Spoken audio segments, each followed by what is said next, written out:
I'll call to order the Monday, October 11th, 2021 meeting of the Village of Weston Plan Commission. I will also call to order the Village of Weston ETZ Committee. Roll call and declaration of quorum by Parker for the Plan Commission. Okay, White, Here. Minell, Here. Cronin, Here. Gurnt, Here. Jordan, Here. Marshall, Here. Mumper, Here. and the alternate Maloney is excused, and Zagami. Here. Roll call and declaration of a quorum by Secretary Parker for Joint Village and Town ETZ Committee. Okay, Olson is excused, Minell, Here. Christensen is excused, Cronin, Here. Gurnt, Here. and Hull. Here. Thank you. We have a quorum for both the Plan Commission and the Village Joint ETZ Committee. Under public comment,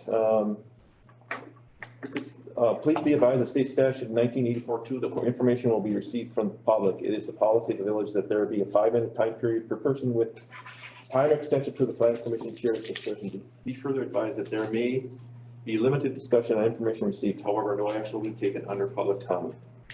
We have no public comment? None? Nothing online, nothing written.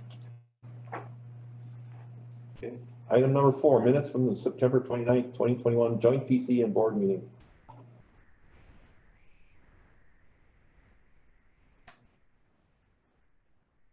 Make motion. To approve? To approve. Second. Right now, Sorry, Joe. Corona, on the question? All in favor say aye. Aye. All opposed? So carried. Item 5, minutes from the August 9th, 2021 joint PC and ETZ meeting. Motion to approve with correction. Correction, sir? Which ones? Valerie, I think it's section 6 sub F, the roll call for the vote on the conditional use. Next page, please, on the overhead.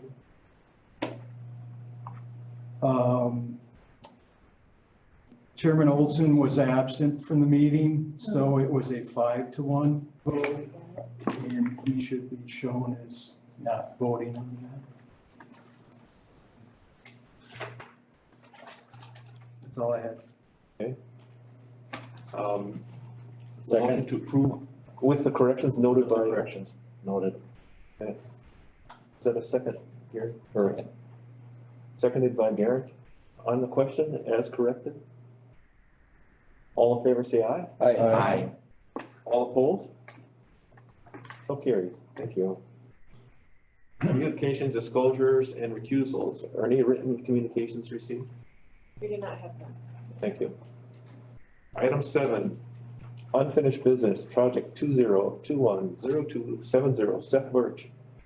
Requesting a conditional use permit to allow a residential business at his property at 7209 Ross Avenue within a single family large lot zoning district. Applicant withdrew this on October 4th, 2021.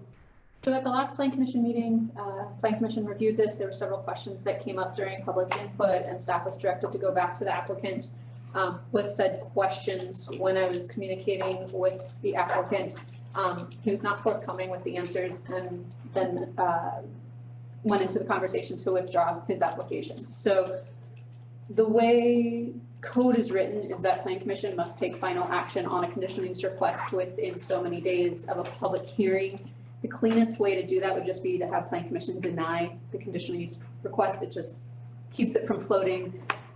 Rezone language has it that if there is no motion, it's automatically approved, so that's why it's the cleanest. Conditional use is phrased slightly differently, but to alleviate any concerns on language, cleanest way would just be to deny the conditional use permit for the situation. So if he ever wants to bring it up again, he then has to go through an appeal? He would, so the way conditional use code is if there's a denial on a conditional use permit, they can't request it again for 12 months. So he would either, and appeals, I believe, have to be within 30 days of the decision. So if he wishes to do this again, he'd have to wait 12 months from the denial date. It sounds like he has some other location ideas outside the village, is kind of the conversation I was getting out of him. So relocating. So we can't just accept his Let's take forward. cancellation. If you pointed out, if we don't take action within a certain time, it's approved because it wasn't. That's rezone language. Conditional use is not phrased that way, but it could be perceived that way. There's a clip of the code there. It just says that Plan Commission has to take final action. I think it's cleaner to, since he's withdrawing it, I think it makes sense to deny. But that's just my thoughts. I'll make a motion to deny with the notation that the owner withdrew his request and planning commission had no choice but to deny due to the code. Second. A motion by Garrett, a second by Bumper on the question. So if, just out of curiosity, if we do this and he has a change of heart in 6 months, he has to wait 12 months to come back in and reapply, is that correct? 12 months from the day of denial. So if in 6 months. So from today, Correct. is there any way to put a caveat on? I mean, I'm not, You could as the planning commission. Yeah. And we- Oh, I thought the verbiage that I just stated, Matt, wouldn't that be qualified enough that the owner pulled? We only chose to deny because it was a code issue that, or withdraw, because the owner withdrew it himself. Wouldn't that be enough for him to reapply? So you accepted his, I guess, request that his application be withdrawn. Yes. So I guess that's how I would form the motion then, and then it would be an acceptance of his withdrawal as opposed to a motion to deny. Okay. I think the, But what we're hearing is we have to deny it. It's staff's recommendation for cleanest way to handle this. He didn't provide you the information, so you could deny it, or you could just accept his withdrawal. So I believe your motion was to deny, was it not? Well, just for the simple reason, I don't wanna put him in a position where he can't. It was denying, why I put the verbiage in there was so that in the event he wanted to come back and present that, he could. I don't wanna hold the guy up. So, that- But it that's, sounds like it would be a whole year before he yeah, could. well, that's why I asked that question. So if I have to go back, I just wanna make sure that, and I'll rescind what I've said. Well, in order to do that, you have to have a second withdrawn and then you'd have to withdraw your motion totally. And start again if you'd like. Then I will withdraw the second. I will withdraw the first, my motion. Motion. I'll restate. Second and the motion has been withdrawn. And I'll restate my motion, the planning commission will accept the withdrawal of his conditional use permit. Is that the language that you requested? I believe it says I no longer, you would. So the withdrawal. No longer pursuing, so would be a withdrawal. Using his language, you move to Withdraw his conditional use permit number 20210270. we have a motion by Garrett, Second. second by Mumford. On the question, is that enough for staff, for you guys? Okay. anything else on the question? All in favor, say aye. Aye. All opposed? So carried. Item 8, proposed changes to chapter 94, article 13, signs.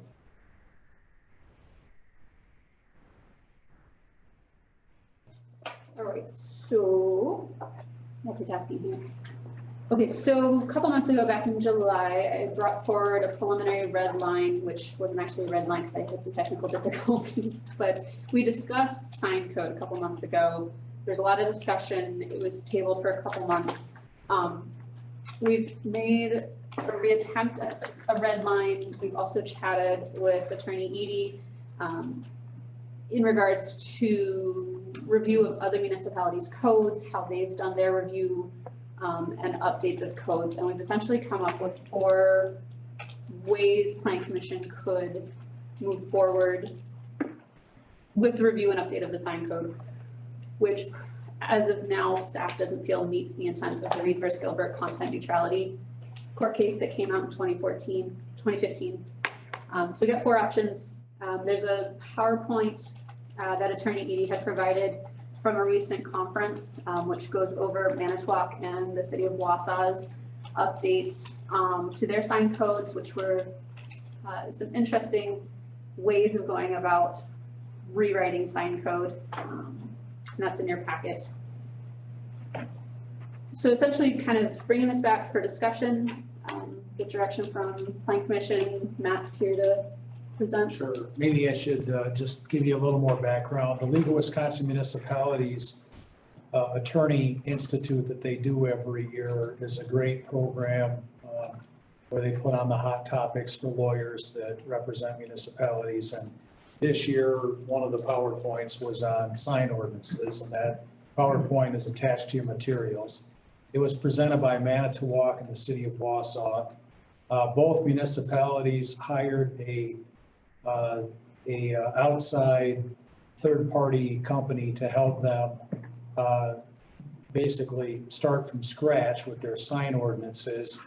They spent a year, and I'm sure a lot of money, coming up with their two approaches to sign ordinances. Manitowoc decided to take their sign ordinance out of their zoning code and have it be a separate chapter in their ordinances because they didn't want to have to go through the formal process of going to the Plan Commission every time they wanted to change it, and there's a lot more requirements that you need in order to change an ordinance when it's part of a zoning code. And there are some state statutes that talk about zoning code ordinances. So they thought it would be a good strategic decision to pull it out of their zoning code to give them a better chance of having their ordinance be upheld. And Wausau left it inside its zoning code. So taking it out of the zoning code, then Manitowoc created their own map for where they were going to regulate signs that doesn't exactly follow their zoning map. And so they looked at it like deciding where they thought regulation was necessary inside the city, and it didn't always follow with the different zones that were used. So I guess the point was that, you know, this can be a really substantial project. And so you have to decide how far you want to go into this analysis with your sign ordinance. The general rule is that you want to leave out any rules that apply to the actual message on the sign. So anytime that you're treating one message better than any other message, that's a clear, it's probably a clear violation of the law. If you had some really strong, compelling governmental interest to do that, you might be able to have it upheld, but likely not. So the other thing is, what we've also learned from the law is you can't treat commercial speech any better than non-commercial free speech. It should be the other way around. So if you're going to allow any signs for businesses that advertise their business, you have to at least do the same, if not more, for non-commercial free speech, which has a higher level of, I guess, importance in the Constitution's interpretation by the Supreme Court. So the way that municipalities start with looking at their sign ordinances, they decide, what are the safety and the compelling property value reasons for regulating signs at all. And then when you start with that, if you regulate based on size, setbacks, things that are not substantive related, you're going to be just fine. You can't completely prevent people from expressing their opinion either. There's a case where a municipality had a sign ordinance that said you can't have real estate signs indicating a property's for sale or sold, and the court said you can't do that. There's no legitimate reason to prevent someone from having a sign on their property if their house is for sale or just sold. There's another case involving someone that put a little sign in their window about peace, and they had an ordinance that said you can't have window signs, and the court said you can't do that. A lot of people that live in a apartment don't really have any other way to express their opinion than putting up a sign in a window. So the court has weighed in on preventing municipalities from preventing people from exercising free speech as well. So we have to make sure that we give everyone in the community a means for expressing their First Amendment right. And then we need to make sure if we're going to regulate time, space, size, manner, that we do it consistently and we don't discriminate based on the message. So Roy, you can't get rid of that Minnesota Viking flag in our neighborhood, okay? So, Counselor, what does it boil down to of safety? I mean, in the vision triangle, so large that and in the vision triangle, it's a safety concern. Right. Yeah, that would be for sure a substantial governmental legitimate reason for regulation. So as long as you're across the board with all types of signs, banners, flags, whatever it is you're deciding to regulate, you don't regulate based on the message. You could certainly make decisions about how you want to regulate those things based on how close they are to the roadway, how close they are to a intersection and so on. That's how close they are to the property line. Those are all acceptable ways to regulate. It's only when you get into the message that you run afoul.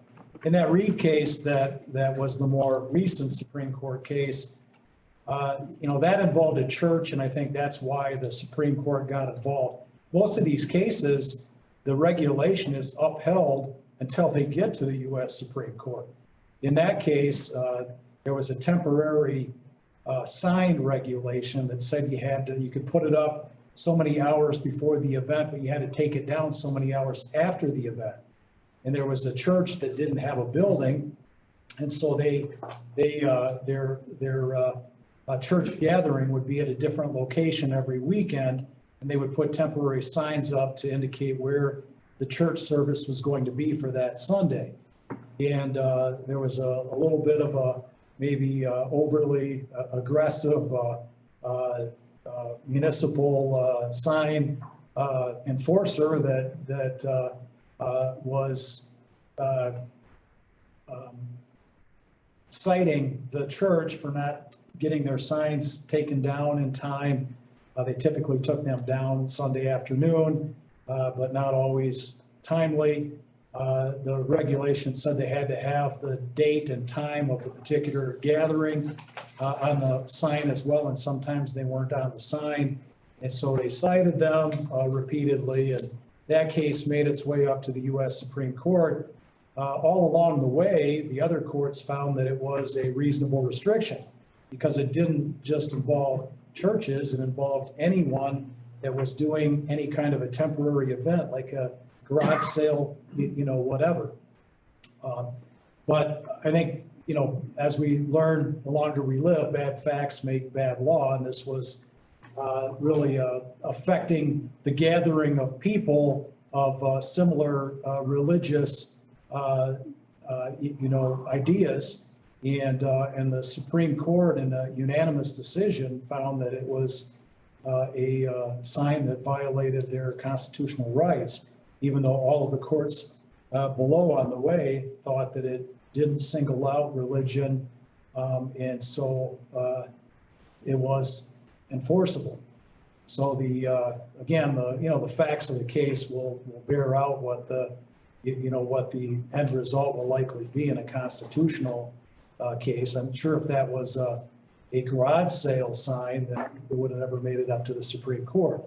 But that's an example of one particular case, the most recent one that I think has caused the most concern for municipalities, because the decision indicates that, that any discrimination in preventing people from gathering, even if it's not in the actual ordinance itself, but it prevents, the gathering of people with similar ideas of a religious nature, that ordinance can be unconstitutional, so.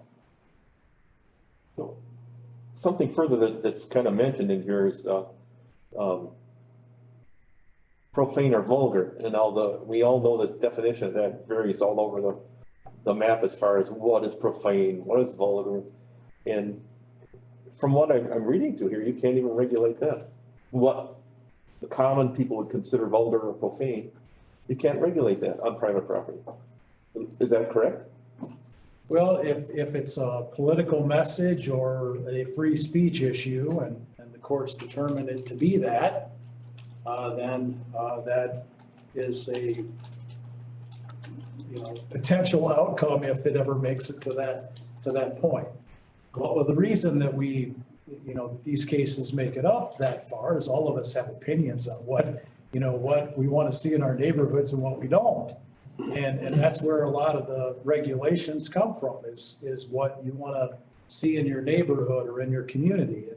And these cases tend to, to make it clear that you can't regulate based on that. I mean, you can, but if you do and someone challenges it, it's likely that if it gets in front of the U.S. Supreme Court at least, it's going to get struck down unless you have some really strong legitimate business interest for treating that type of speech different than others. You have exceptions to the rule like tobacco advertising. They make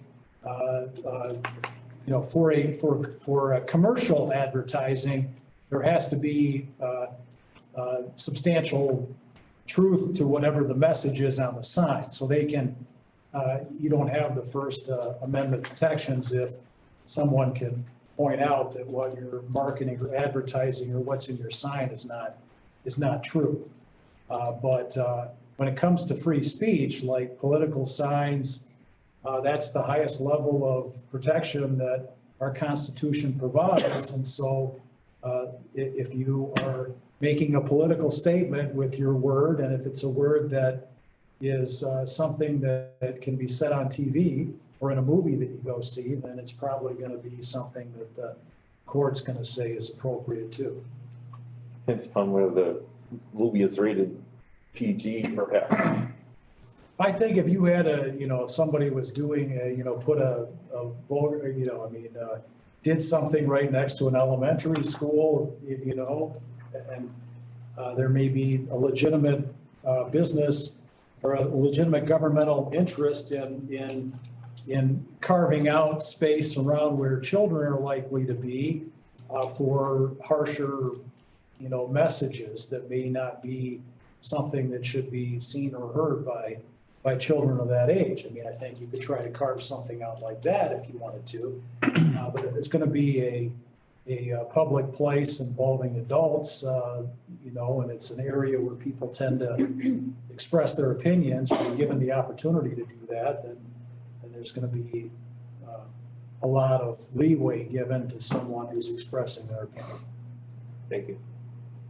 Does anyone else have any questions? Mr. Hall, go ahead. Matt, did you have an opportunity to look specifically at Manitowoc and Wausau's codes to see how they address the political yard signs? I didn't look at it to see how they address the political yard signs. Okay. I didn't look at it that. I looked at it, and I just wanted to, so let me, if I'm correct in what I saw, I just wanted to get your thoughts on it.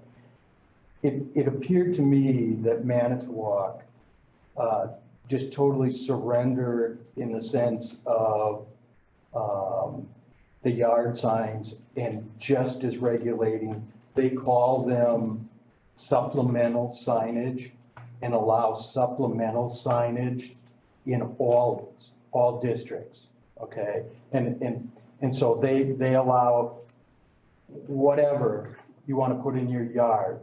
The only restriction is by square footage, okay? So you get a total of square footage of free sign in Manitowoc. And their distinction is, the sign permit is required for supplemental signage only if it's intended to be permanently installed, or if the building inspector has not issued a permit in April 15th of this year. So they had that. And so they varied it, and from their different districts. Now remember, they didn't go by zoning district, they created area districts, okay? So their area districts, they had multifamily residential and they had general residential area districts. And in those areas, supplemental signage was allowed up to 16 square feet.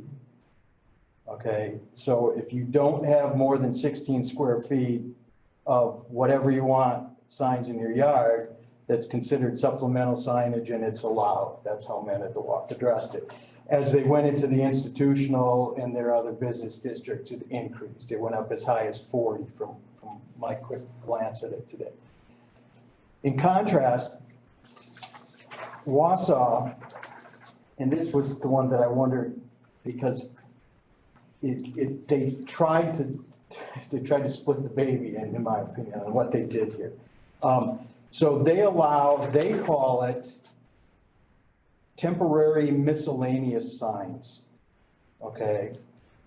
And that's a temporary sign that does not contain a commercial message. Temporary miscellaneous signs is a sign group containing one sign category, yard signs. And it's available to all uses. So all zoning districts can have a temporary miscellaneous sign. And then they use a grid system, and they use the same ordinance company that you do, and so their grids don't come through very well on when you go in to look. But if I'm reading it right, they then break it into a stake sign or an arm and post sign. So a type of what does it look like, okay? And you're allowed a 6 square foot maximum stake sign, staked in the ground, yard sign. And you use an arm and a post, you're allowed a 10 square foot. So that's 16 square feet of 2 different types of signs that you would be allowed to have your temporary sign. But then here's the interesting part. This is the part that I kind of wanted to ask what you thought about this. They have all kinds of footnotes to their, what's supposed to be simple because they make it into a grid becomes extremely complex because they add all kinds of, they have 8 footnotes added to it. Here's the footnote of note. Any number of yard signs is permitted for a period of 30 days prior to and 10 days following any local, state, or federal election hosted by the city with a maximum area of 32 square feet per sign and maximum height of 6 per sign. So that kind of goes back to the old days of how the political signs used to be tempered, is that you had a time period before and after an election when you were allowed to put them up and take them down. So they used that same concept. But they here have, so you go from 16 square foot of temporary sign in your yard, Right. except when you're close to an election. And now you can have any number of signs, they just have to be less than 32 square feet. Each sign though, Yes, so you could each have sign. 10 signs that are. Exactly, there's no restriction. Well, I think that, I mean, what we discussed was that, that everyone that was there agreed that you can't, if you're going to regulate political signs, you're gonna violate the law, period. So, that's what the consensus was, and that's why those 2 ordinances both allow signs indefinitely, essentially. It's just smaller signs than what they would allow during an election. But that's, I think that if the sign was just put up for an election, that would be one thing, but I don't think anybody that keeps a sign up after an election is saying that their sign is still up because of the election. They're saying it's still up because whatever the principles are or the positions of that candidate are still, what they believe in spite of what the outcome was. So if that's what the message is, then that would be political free speech that would be protected, even if the election's over. So. Well, I guess my point was, it seems like Wausau might have made themselves Yeah. more problems Right. than less problems by the footnote. I mean, and that just stuns me, if they spent all this time trying to address the issue, that's the resolution they ended up with. And it didn't seem to make sense to me, and that's why I wonder if you had looked at it specifically or if it had come up in the discussion. The Wausau person was not at the meeting. She had fractured her ankle apparently, and so it was just the presentation was by the Manitowoc city attorney. There was the Wausau information in the outline, but Wausau was not present for that. So. Mr. Garrett, you were next. So Matt, even if with the square foot after that time period, they could still keep that larger sign out there, you're saying? Because that's their opinion? Well, I think you can restrict the size as long as you don't restrict the message. So their ordinance allows them to continue to have signs. It just shrinks the size. Yeah, that's what I'm saying. So after that date. Yeah. Is what I'm getting. After that date, you can take your larger sign, you would just have to make it a smaller sign. Right. And then you're still legal. Right. You still would, you have your First Amendment right to political speech, and that's what you would say you're doing by posting your sign. So that would eliminate some of the larger signs. If somebody wants to be a stickler, they could just still put a smaller one out there, right? Yeah, I mean, you're never gonna be able to prevent somebody from putting a small sign up. It's just never gonna happen. You've got the case involving the woman that put a sign up in her window, and there was an ordinance that say we don't allow window signs, period. And it wasn't political, it wasn't, limited based on, whatever the sign said, it just said no signs. And, but the court said that, her, she was a renter and she didn't have a yard she could put a sign up in. And so, her window was the only place that she could post something with her opinion. And so that's why they said that ordinance is struck down. So if we go to page 56 and we see the Trump 2024 F your feelings, if somebody's flying that with an American flag with it, what can you do? Can you do anything? I don't know if you really can. Well, it depends on what your, I guess, flag ordinance is at that point in time. So, but, do you allow a flag that size or not? If you do, then they can fly that flag. So I'm getting at, if it's sized the same as the American flag and you got American flag up there, nobody's really picking on that. Then you're saying somebody could, if they wanted to, this is a heck of a lot bigger than a yard sign if they want to be. You can try to do, you can do whatever you think you need to do to protect your community from abuse, I guess. If you're allowing somebody to give their free speech in another way and you don't want them to put up a giant flag that's the size of an American flag to do it, you can try to limit the content of flags. Okay, but by doing that, you are going to create the you're gonna have a court have to look at why you're doing it, and you better have strong governmental interests in doing that, to say we're only going to allow signs of this size that have, the American flag, Aren't we in a case of, I feel terrible because staff's gotta take them calls, tell my neighbor to get that goddamn sign down, excuse my French, but so this is why we're looking at this, and ultimately it's, why can't somebody just drive by and not let it bother you? Everybody's got their own opinion, right? If I don't wanna look at it, I don't have to look at it. Well, that's the thing about it is, we all, don't like signs that we disagree with, right? So that's why, Look at it. yeah. So that's what the First Amendment's there to protect is if you're gonna allow, and that's, on public property too. So if we allow people to put signs in a public right of way or on public property, DC Everest High School football, soccer, track, whatever. If somebody decides to put their own message up, in that same area, we're gonna have a tough time saying you can't do that if we're allowing people to do that.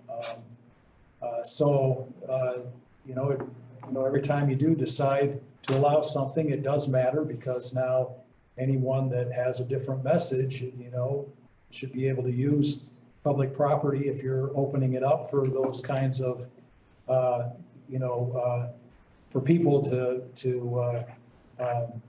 let everyone know what they think or who they support, then you can't prevent someone else from doing the same thing, so. Mr. Cronin, you had a comment? In your opinion, is putting a time constraint on a sign, in a side ordinance like that, a violation of someone's right to free speech? If we were to rewrite the sign code? I think if you don't, what are you putting that, if it's a single event, then certainly you could have some time restriction as long as you don't define what kinds of events you're limiting. But then again, if it ends up being a church, and they feel like they're being, that people are coming after them because they're a church, and they're letting other people that are having garage sales get away with, this sort of thing, and they just decide to enforce a violation of a church on you're back, before the Supreme Court again. Again, everywhere along the way, everyone thought, well, this is a fair ordinance. It just says for temporary events, you need to put them up no sooner than this time frame, and you gotta take them down no later than this time frame. That's it. It didn't say, what the message was or what the event was.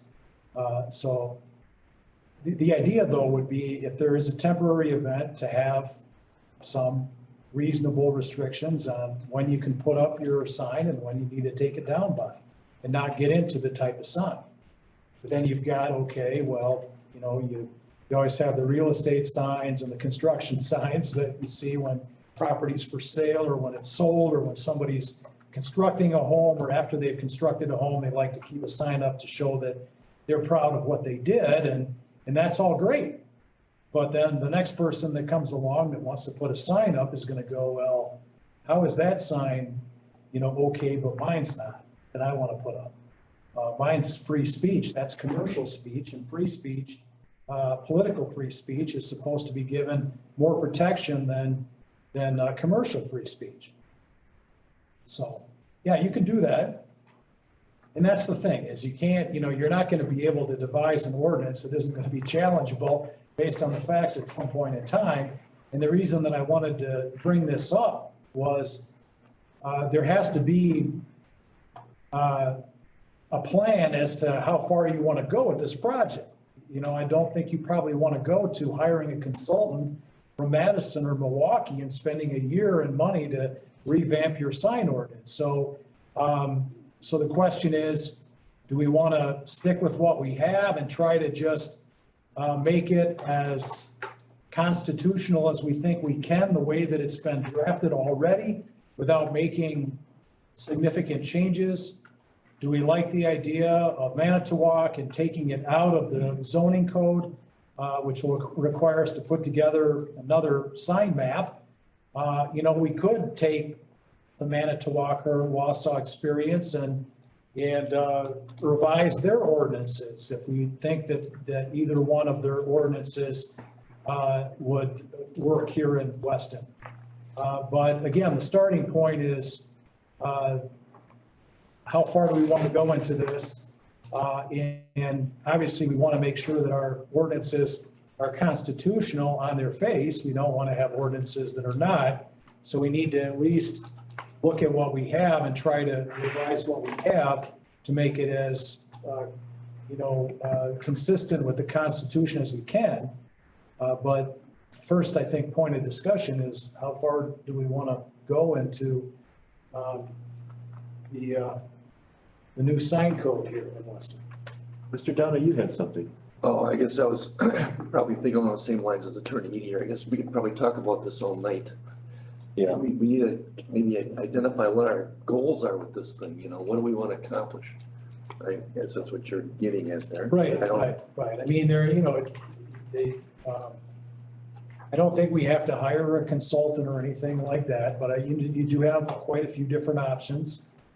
We could look at the Manitowoc ordinance, we could look at the Wausau ordinance, we could, if we liked one or the other, we could make them more, take that as our beginning point. We can stick with what we have and just make changes. There's a lot of options and, everything costs money, so.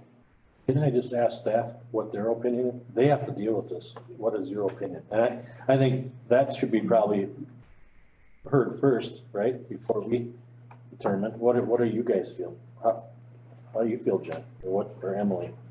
Well, the goal of bringing it to you before was that after the last election. Political stuff. I mean, President Maloney got them, Keith got them, every single person on staff, the front desk, and it was pretty much out of our control.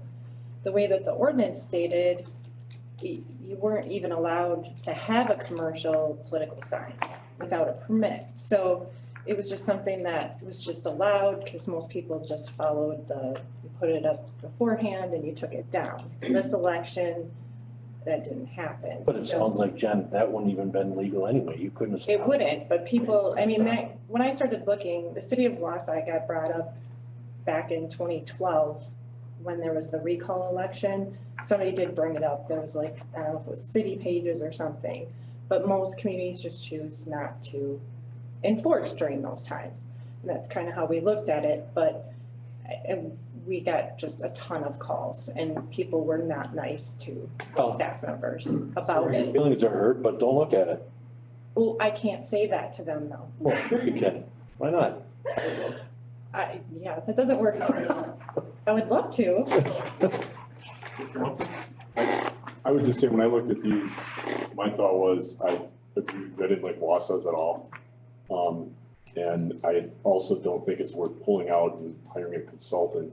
I like the approach of modifying our existing one, letting other communities go first, let them get dragged through the court system and incur all those legal fees, and then a couple of years from now, when the dust settles, we'll have a much better picture of what you can or cannot actually put into control signage. And I also like the idea of just limiting how many signs, how big, and then it's just a black and white decision. If staff gets a phone call, that, okay, we'll go out and take a look. That we looked at it. It's allowed, it's within the, what we have within our code. I think there's like a combination where it talks about number of signs equaling to how many square feet. So you could have one huge sign that's it, that's all you're allowed. Or you could have multiple smaller ones that add up to whatever the maximum, at least that's what I understand. The other thing, I had a question for staff, particularly the ones that is our sign ordinance intertwined into other ordinances also? You mean in referencing another? Yeah. And there could be. The commercial, non-commercial. So, Probably not. I don't think it's brought up. The only one that usually the zoning code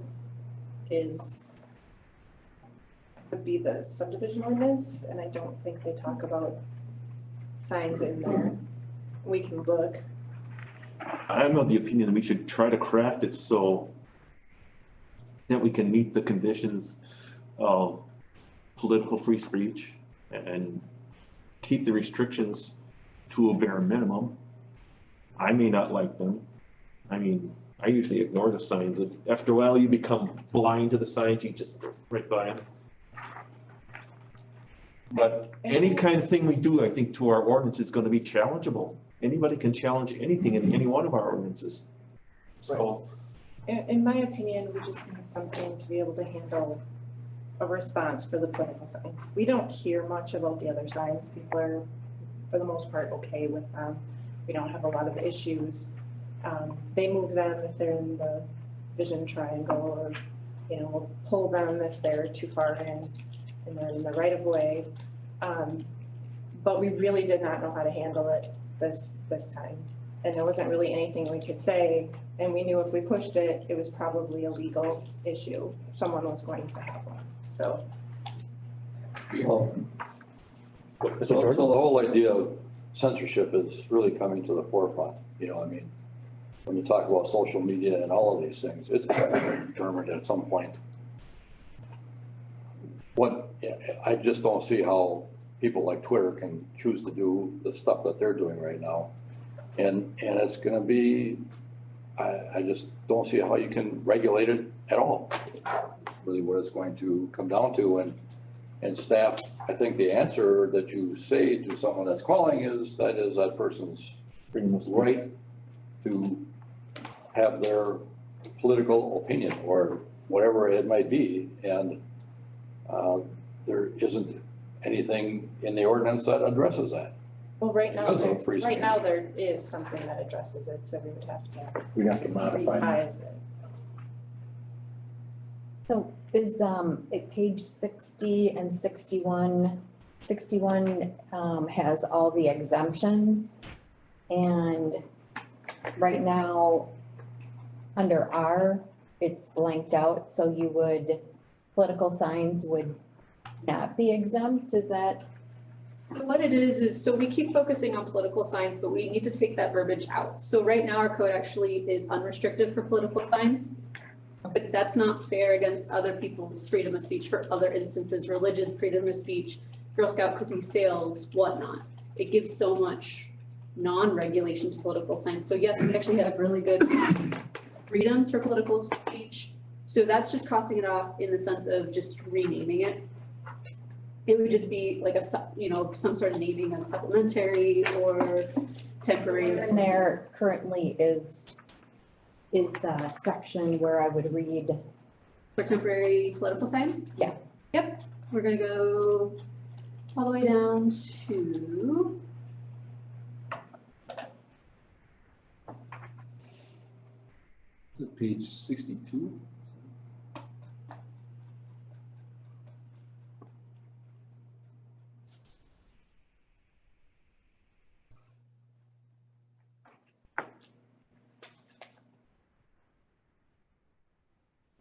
It's under the temporary sign at the end of the code.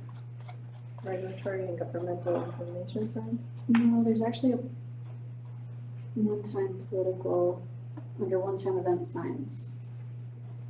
And is there a proposal that they would have to pay a fee to get that permit to exercise their speech?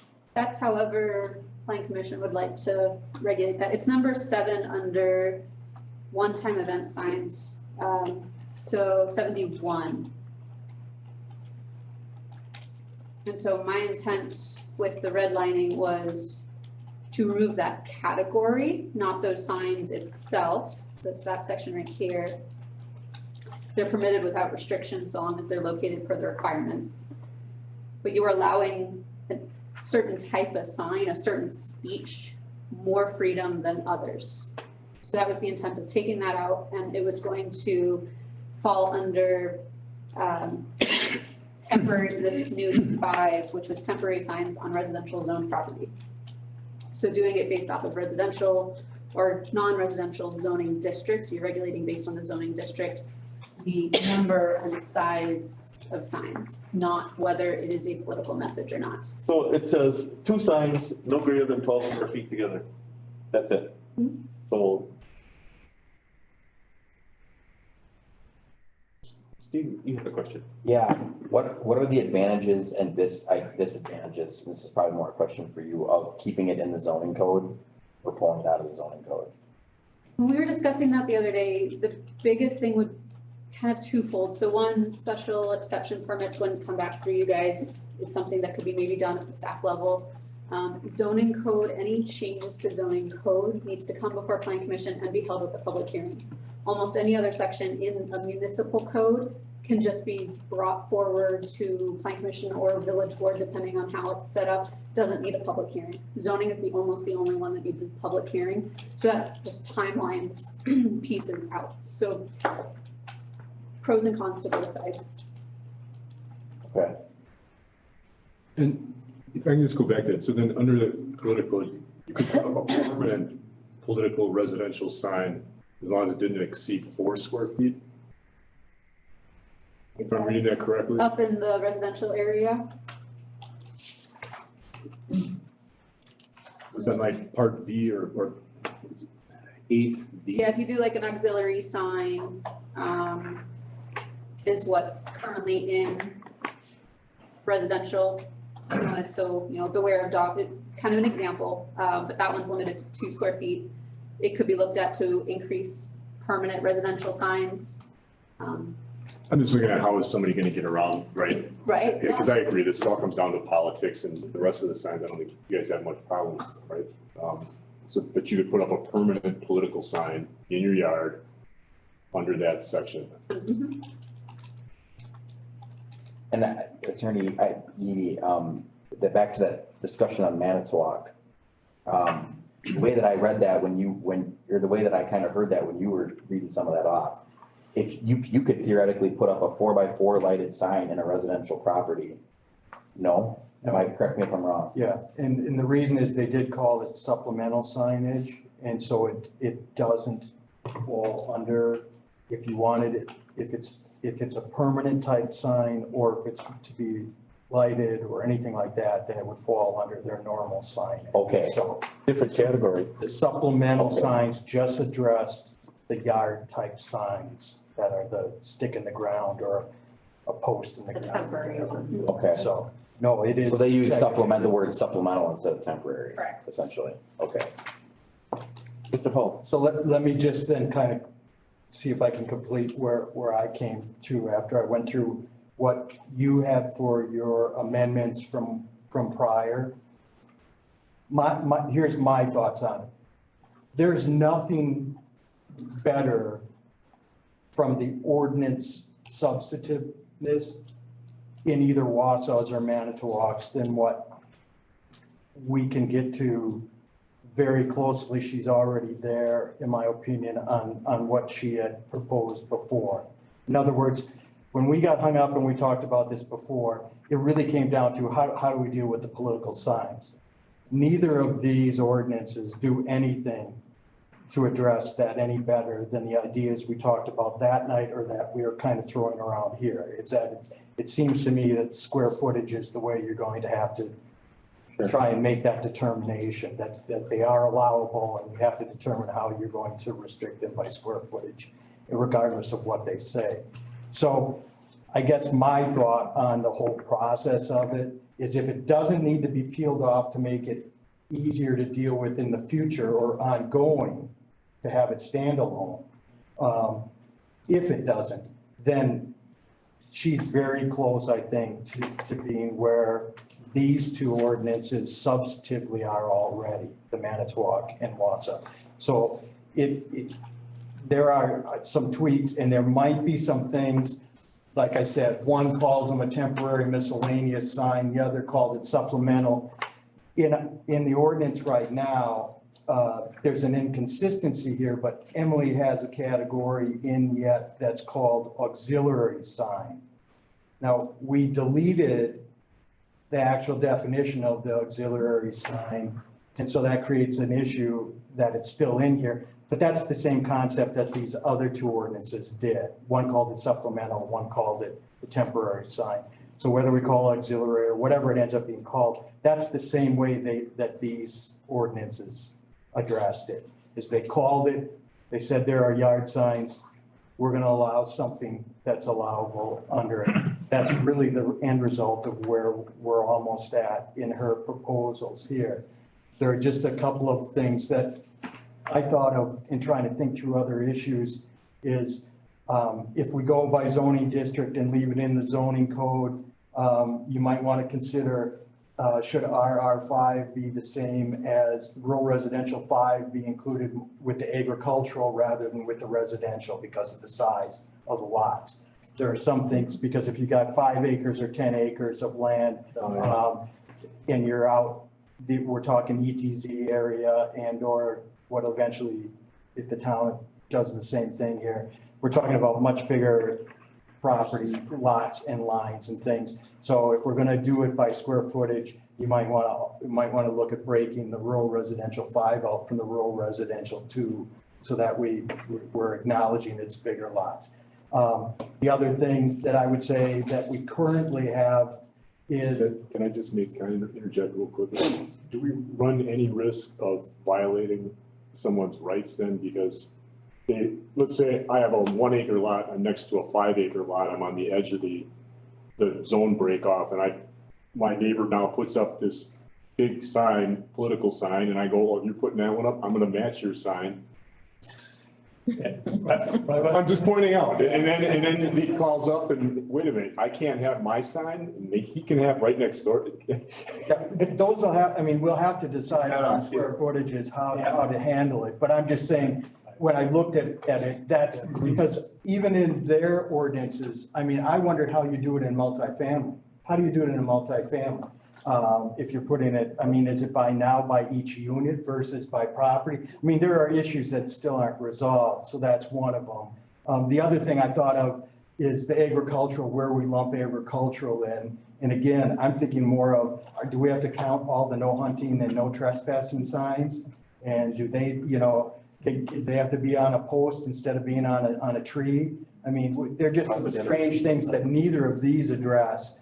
And I don't know how much we want to go into the weeds, but those are the kind of things that I was looking at and thinking of. And also, don't forget, we do have, when we start looking at the headings and the sections, we can't forget that we do have the defined terms that narrows it into 3 areas other than districts. We have the agricultural district, and that's a defined term, and that includes both the FP and the AR. But then we also have the rural and open space districts, and that's FP, AR, RR2, RR5, and PR.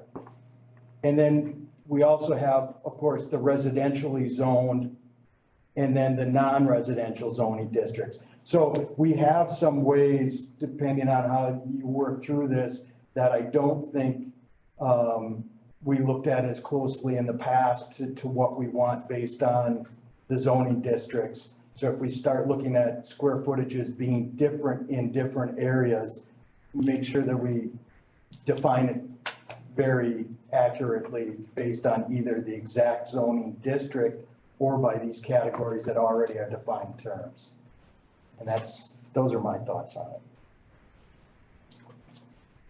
Marshall? Under 3 temporary signs, non-residential property, it has a time limit of 30 days. Could that be a challenge to free speech? Hey, I can only have 30 days of free speech? It's not regulating the content. So, as Attorney ETZ said, we can regulate time, size, type, district. I mean, if you want it longer, we can start, that's definitely something Planning Commission can discuss. It's what's currently there, 30 days, so that's why I kept it. Would find people probably challenging to say, your election season starts much earlier than 30 days prior to the election. Yeah, there's ads on TV, 9 months out. But you could have a permanent political sign like we referenced earlier, right? If you want to do. You're only limited to the size of your political sign for a certain time period, right? That you could have a permanent one, you just have to be smaller. And these states have followed this. But I find it confusing, and I'm sure that our residents are gonna find it confusing. I don't know, with the different categories and the other thing is on the residential, you're only allowed 2 signs and you have, say, 6 different races. Could we be challenged on that you're only allowed to pick 2 candidates to support?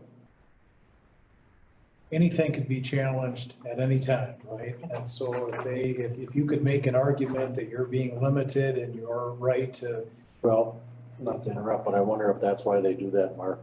And when the verbiage was, it didn't matter how many, That could be why Wausau has. because you could have, They you could decided have multiple. that, yeah, that. You could have a school board district. You got you could have all house, you kinds got of things school going board, on. you go right down the list of everything.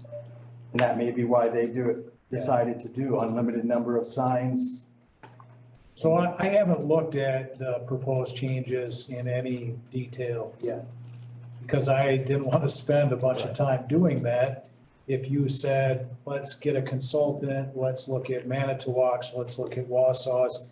And so, you know, if the decision of the plan commission is, let's take a look at what we have and the proposed red line changes, and let's give some feedback with respect to those and try to make that as constitutionally friendly as we can and as understandable as possible for the, you know, for citizens to be able to navigate, then that's, you know, that would be the message I'd be looking for after today's meeting, if that was.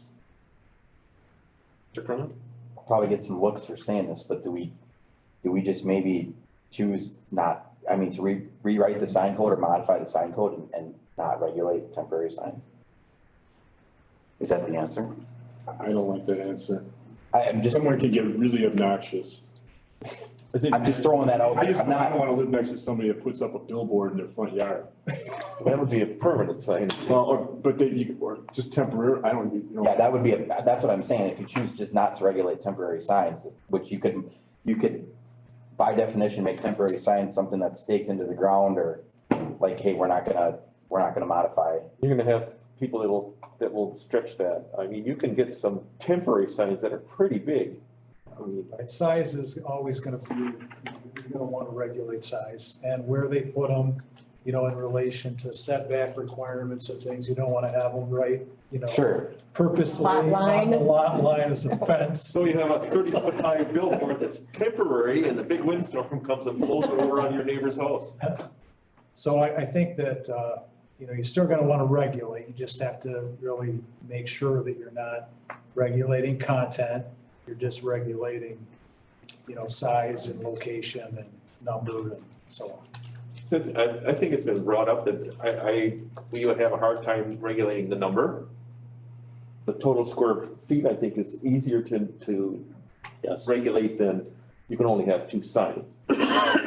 Gail brought up, you can have 6 different races that are going on and you want to support candidates from each race. And you're restricted to 2. You typically don't see signs bigger than 4x8, so, First off, they're expensive. yeah, I think the little ones are what, 2x3s? 2x3. Well, I think you could, like Mark indicated, you know, for a time frame before an election and a time frame after an election, you could have, you know, more signs than what you allow during every other time of year, as long as you're not precluding people from their, you know, political free speech during the non-election times, which you could, you know, which you wouldn't be doing if you're allowing a permanent, you know, political sign at any point in time, as long as it fits your size criteria number. Good, does anybody else? Well, we probably need some direction with the. Yeah, we have to, So do we agree that it would be a good idea to let Matt stick a little more time and read the chapter and make some decisions on what we think? Obviously, we know we don't wanna do give them an amount of signs they can have, right? But we should look at square footages. And then if it's during the political time, maybe it's a larger sign or something, but it's gotta be taken down 30 days after or whatever it may be, similar to what Mark had read. Well, I think it mentions in the RFC, and I'm thinking 3 probably keeps in line, keep the sign code in the zoning and make minor changes. And I'm sure that staff's gonna do their best, but when it comes back to us, we'll have some things that they perhaps didn't think of. And I can't see spending a lot of money on a consultant, and, I'm sure Matt will steer us in the right direction. The only thing that you brought up, Gail, there's one part where auxiliary signs was struck out and where it's in a previous section. Yeah, I actually caught that in. Oh, you did? In the revisions, and I think that, well, I mean, there needs to be something else, as you can see, Manitowoc and Wausau came up with something else, they called it, but it was left in because it made sense where she left it in, but we struck that whole section out in earlier, and so that has to be worked out somehow. You either have to create it back in or you have to do Right, something. in a quick read, you would say, well, why did they strike out auxiliary signs here but left it here? And actually, it has to do with the definition of it. She's trying not to define, she took out the section that defined the content of the signs. And auxiliary did go into what the content was in that section. She took it out there, but then it was left in when it talked about some extra type of sign that could be. Types of sign. Yeah. One-time event signs it's under. And so, Yeah. yeah, and so anyway, that's why. I would just say also, I would clarify, I don't think number 3 is correct, is in that, I don't think that these are minor changes. They're substantive and actually quite major to what's currently existing. To give you credit that you've done a lot of work already on it, Emily, and you made substantial changes. And that's why when you look at the end result, at what other people have created, you're very close, I think, in what you did already with the revisions you put out there. So I think that you're closer. They weren't minor changes, they're substantive, they're major changes, I think, to the code that was there to try and Just bring an income. strike out minor, make changes. Yeah, that's what I mean. I just would say that she's actually not taking as much credit as she should on where she's at with where we are in that process already, so. Well, I think we're gonna be able to decide this evening at all, other than giving direction to staff and council. Is that a motion? Can we move to have a motion on that exact topic? It's up to the plan commission, I think. Mr. Dunn, you I have. was just gonna say, I think, isn't at the point where we were just asking Attorney Eady to review the proposed changes that Emily has drafted here? And then based on discussion tonight, there may have been some other suggestions? Or am I heard? Well, if we want to move this project forward, I think, yeah, you could make a motion, like a direction motion, and then, for lack of a better term. I'll make a motion then to direct Attorney Eady to review the substantive changes to the zoning code and for staff to incorporate some of the thought processes in regards to temporary signs for, I don't want to say for political purposes, temporary signs before and after elections. And then Before and after events. Before and after events, yeah, we use that wording, and then bring it back to a future meeting. Is that your motion? That's what. Rather complicated, but. Valerie, did you get that? I'm open to suggestions for making it That's easier. fine. I don't think it's gonna be easy. Mr. Cronin. Before, you might want to amend that to say whether you'd like staff to keep it in the zoning ordinance or remove it, because that is part of what's in our, As long as it hasn't been seconded yet, okay. it's allowed to Amen. modify his own. I will modify it to say that, yes, we would like to keep it within the zoning code. I'll second that motion. Motion On the question? and a second. This is by the plan commission or is this by the ETZ This will be by planning. plan? Okay. Paula, you have a question? Yes, I do have a question. Does staff want it to be reviewed by Matt now, or do you want to take a crack at it and come back to us to talk about the specifics on the square footage and stuff, and then go back to Matt? I guess I want to know where you guys want to go. Where's the best time spent for Matt? And it doesn't matter to me, I just was wondering, where do you think it should go? I would just ask that question now. I don't want. Good point, Mark. Very good point. Because Matt, you don't wanna write not knowing what we thought, and we didn't really go through the detail tonight. And so is that what staff is thinking too, is that we need more specifics before you want the legal review, or do you want him, or I guess I'm just wondering what you're thinking. When do you want it to go to legal? Now and later, just later, now? I guess I don't know. Based on that motion, I was flipping it slightly where staff would make the changes per discussion and then give it to Matt before the meeting versus him review this and then make changes. Okay, so you were going to make revisions already before it went to him to review. Correct, but if Planning Okay. Commission would like to see it before it goes to Matt Okay. to save Matt time, because I'm sure he loves reading sign code. We also forgot that he wants to leave it in the zone. The motion said he was going to leave it in the zone. Correct, and leave it in. Don't forget that. But that makes sense then if you had planned to do some tweaking before it went to Matt. From my perspective, that makes more sense than giving Matt what the red line is right now, based on the discussion tonight. So that's why I just wanted to ask where staff was at. And so, I agree with that approach. If you want me to further modify it, then. It's fine. You can, I think staff. have a motion to amend, right? if you'd like. Since we have a motion and a second, we're on the question. Now would be the appropriate time to amend the motion if you wish, adding or subtracting from. What does everyone else do? I think staff knows the direction, don't they?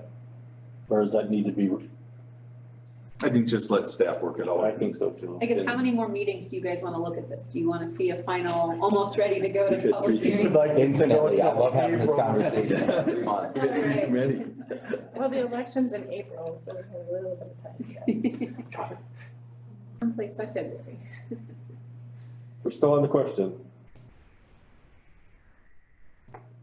I'm fine with them working it out, man. Yeah, I'm fine with it. I think as long as you guys feel like you have a clear direction. And that was a modification by consensus. Yay. And obviously, anytime it goes to public hearing, you guys can still make modifications beyond that point, so. Okay. We're not stuck for next meeting. Anything else on the question? Hearing none, this is a motion and a second from the planning commission. All in favor, say aye. Aye. All opposed? So carried for the planning commission. We have a motion from ETZ. Maybe ETZ doesn't need to take anything, You right? don't have to. Yeah, I mean, You can wait until the product, until the planning commission works it out, because it'll apply to the ETZ's area. yeah, but I guess I don't want to preclude the ETZ's input if you think the ETZ should have input separate. I forget how many, other than myself, you got Milt and Randy and who else? The rest of you are on Yeah, the rest of us are here, Mark, so if you wanna, so I guess it's up to you as to whether or not you want the ETZ to see it another time before you guys take action. I don't think you have to at this point, but whenever we come to a final product, if there is such a thing, the ETZ will have to either vote it up or vote it down in the ETZ area. I believe you'll have to meet before the public hearing to give direction for public hearing. No, planning commission can give that. we're gonna have another joint meeting when it's all done with Matt anyway, So I would think so. right? Yeah. No action. Or we could simply just make a motion to follow, I don't know. Follow up? You don't have to take any action. No action then. No action. Okay, let's move on. There you go. No action by the ETZ. Okay, public hearings, are we back on the agenda now? Public hearings, none. Referrals from governing body, none. New business, none. Staff reports, item 9, acknowledged report re September 2021 staff approved certified survey maps and site plan. And item 10, acknowledged report re September 2021 building plan permits.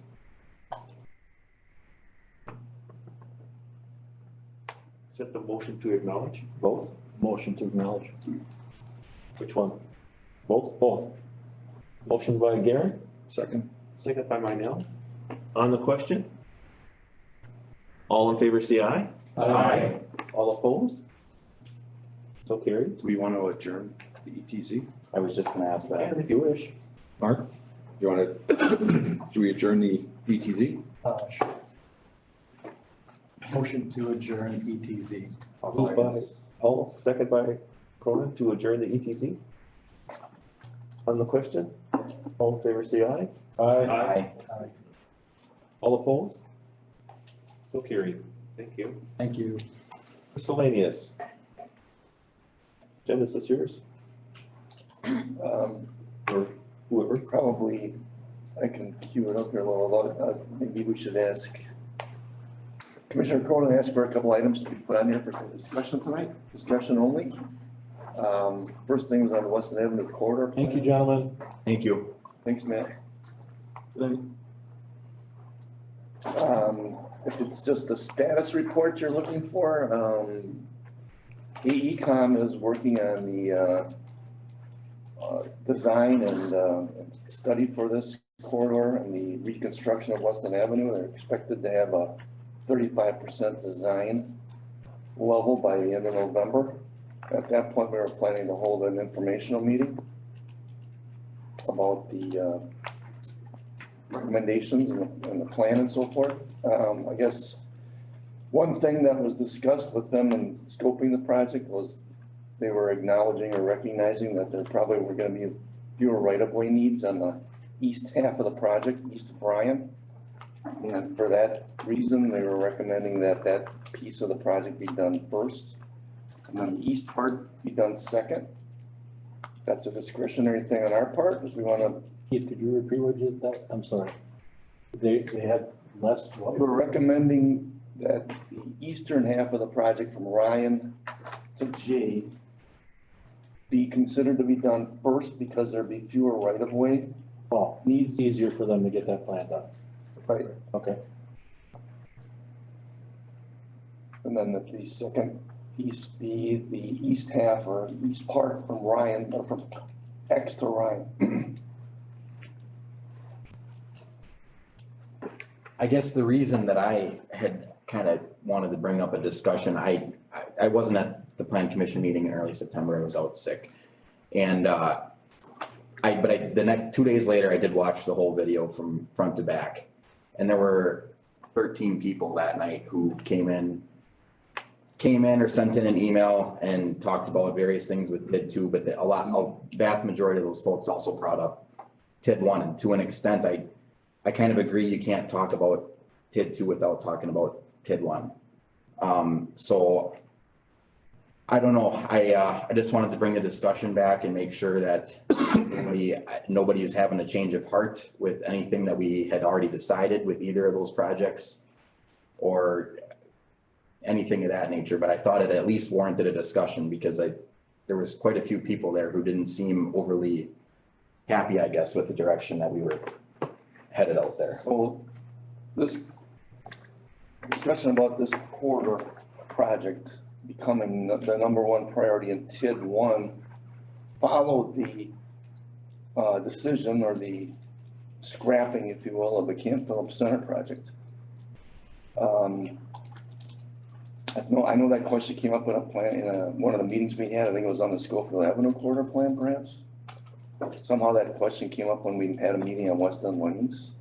I think I remember Commissioner Marshall asking about that at that time. Yeah, I know when we did look at the corridor plans, no financials were given at the time. And I think there are more financials available. So I know that there was a discussion, hey, we're doing this conceptually, but we weren't sure what the payback was because the financials weren't discussed during the corridor plan. You're not gonna have financials with the corridor plan because it's a planning document. So the responsibility of the plan commission for plans is to look at future land use and what type of development that you want along the corridor. And then the TIF plan is basically one of the tools that you can use to implement the plan. There's other ways too. But essentially, you are tasked with, one of the roles of the plan commission is determining future land use and looking at the land use of the village. So the plan isn't necessarily gonna have financials with it. Emily, are you controlling the screen? Can you go on to the village website? And open up the TID one project plan amendment? So the project plan amendment for TID one was approved in 2018. Went through the approval process through the joint review board and the village board. And it contains the, the current project plan, the eligible projects in TID one right now. I wasn't sure whether to print things off. We can certainly print that off and give you access to it. Here we go. Did that project, you said it went through joint review board and the village project, does that have to come through plan commission or no? Entire project plan went through. So the process is, in the statutes, the village board decides they want to recommend evaluating the creation of a TID or making an amendment or whatever it is. That, under the statute, then is delegated to plan commission. Not as Initially, This one went to CDA. It was a joint meeting of the CDA and I understand. So initially, the village board, or I shouldn't say initially, after the village created its TID one, there was a recommendation that it create a community development authority for making some decisions and then handling that duty that would normally have been in the plan commission's hands, I guess, for lack of a better way. And the other reason creating the CDA was so that the village could issue these lease revenue bonds, so that any debt taken out in the TID would not be subject to, or would not impact the village's debt limit. But then those lease revenue bonds, then those had a lot of these, they were attached to these LOCs, so most of the time they were I think in every case, if I'm not mistaken, that they were dependent on the developers then creating increment in for those projects that they were issued for, so that they had to then make up any deficit that might have been there for lack of increment creation. So anyway, the CDA then was the body, the commission, that was then viewing project plan amendments and any other changes to the TIDs. In 2020, we changed it back to put it back in the plan commission's hands to hold this hearing. Now, I guess the bottom line is that this plan has been approved, it's been adopted, it's gone through all the processes. Can you find the page that starts the project plan, and then there's a table in here.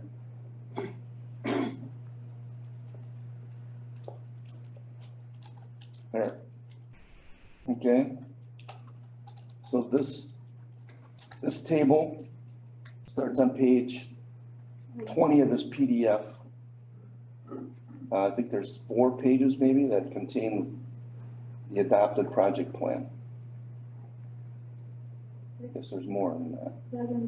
7. Okay, stop. So this is a case where, again, it was laid out that these projects are eligible. There's many more projects listed in this than are conceivable or even possible.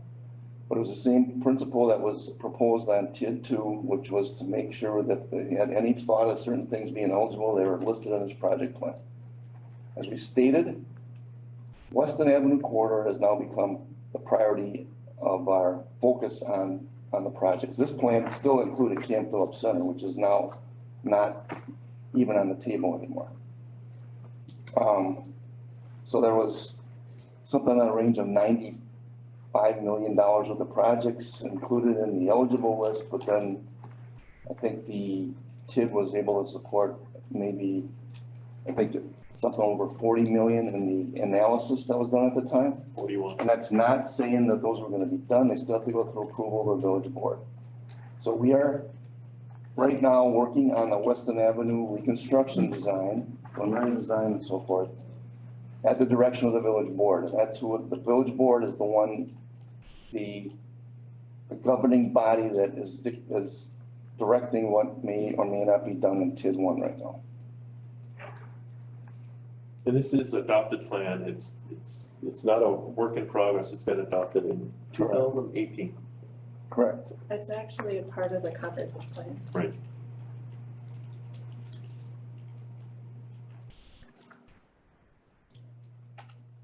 Confusing, I know. Try to read the TID statute. Thank you. Okay. I'll depend upon others to. There's a lot of. So I don't. Is that, The Weston Avenue, pressing questions at this point or? but the Weston Avenue corridor plan was adopted by the Plan Commission was it last year or earlier this year? Earlier this year, yeah. May, okay. Yeah. So the TID one amendment was done by the village board, the joint review board, and the CDA. The Weston Avenue corridor plan was adopted by the Plan Commission in May. Yeah, which it normally would anyway. Okay, The corridor plan is really a planning document for. It's almost like a neighborhood plan. right, So it came out, it actually started earlier. It was kind of like with the whole thing with the Schofield Avenue as COVID kind of caught it. We were preparing to bring it for public hearing, at least the Schofield Avenue plan. And it was about a year ago that we had that first initial meeting with the major property owners on Weston Avenue to kind of work through that. Because originally when this went through, the focus was on Camp Phillips Center. And so we needed to know what to do with Weston Avenue, what the land uses needed to look like. And you guys went through that project and adopted the corridor plan.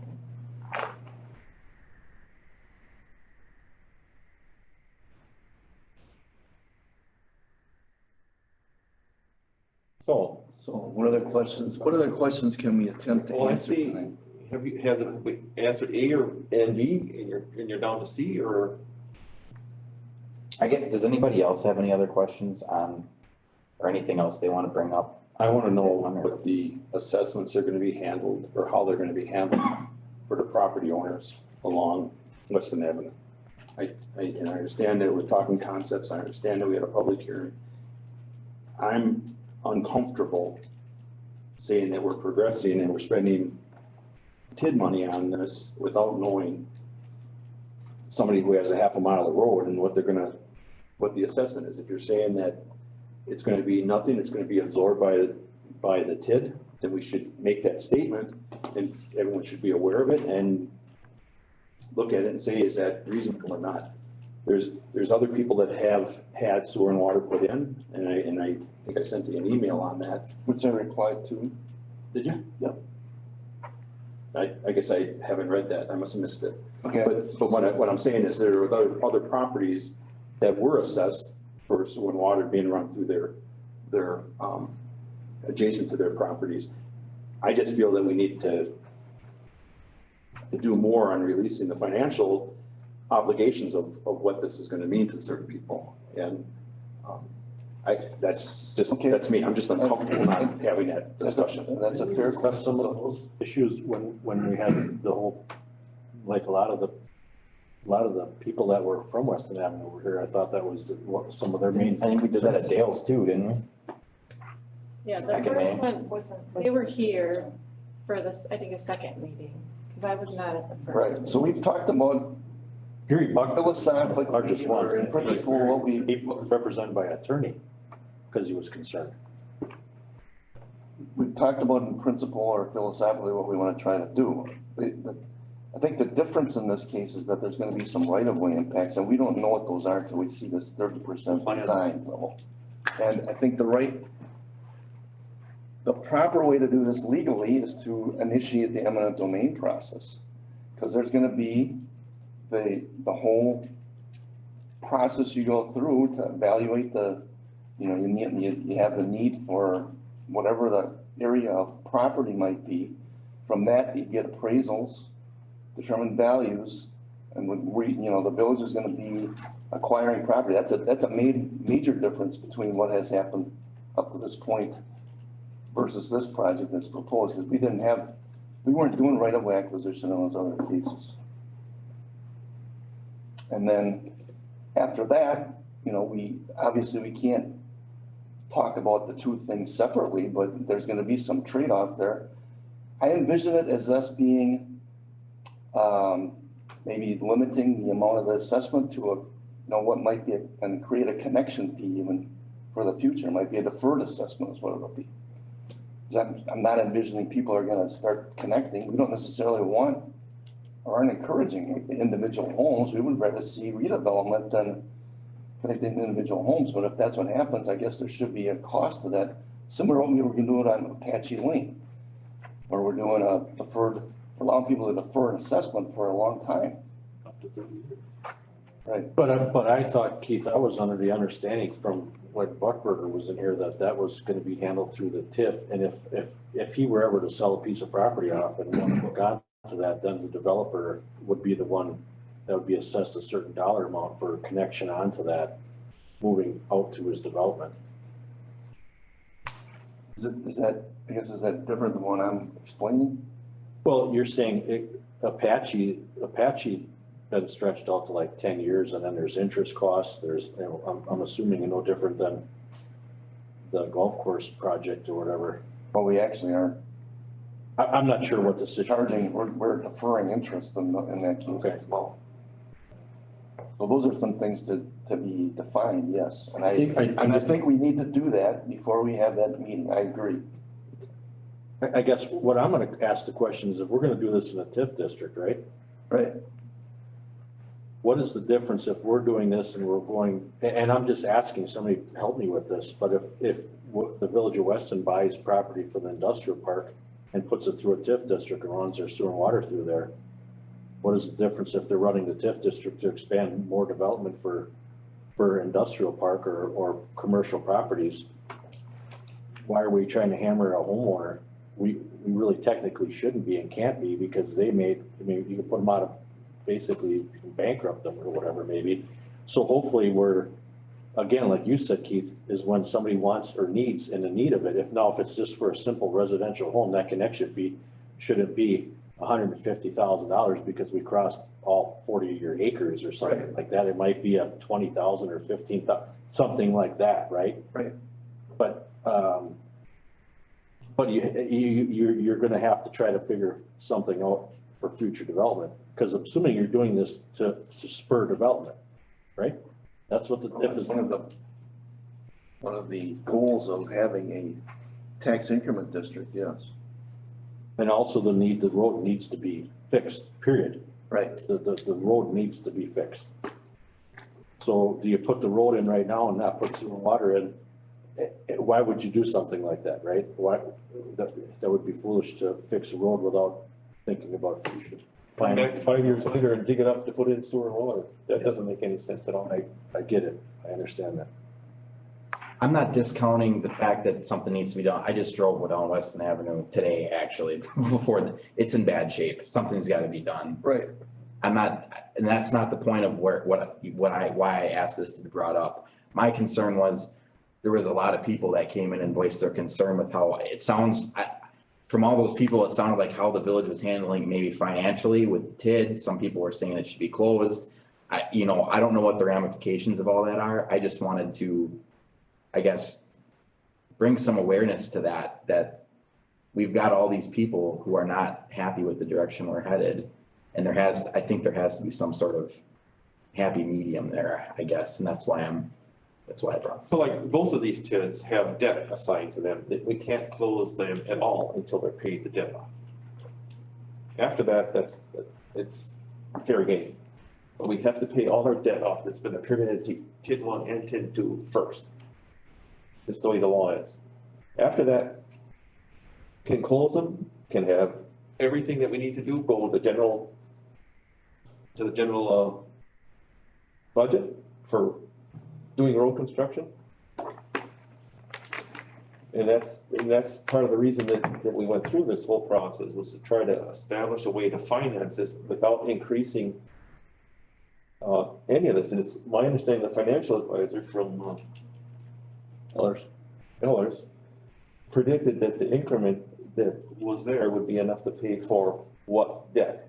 In fact, right now, we have the debt that's there is being paid for by the increment. And that's why we can't close it. In the two, TID one is paying the increment. Okay. For the debt incurred by TID one. Likewise, TID two is also paying the debt that's been incurred for TID two. And I believe Jessica said there's 15 million of debt left on TID one. There's 8 million in the bank, 8 million cash on hand. Some of that money is restricted. I don't think we can just pull it out and pay. No, but part of that 8 million could be to pay the 15 million debt. And the restricted would be on against the 15 million, would it not? I guess we'd have to ask I Jessica. thought there was some refinancing that was done in the restricted. So that was to match the portion of the 15. Well, there's also call, you know about the call. Right. You can't call a debt before a certain time. That's, Right, but if you refinanced it and it was held in trust. I don't know how that works. That's way above my grade. Okay, no, I just, this goes back years ago with Associated Trust had set up some agreements out there.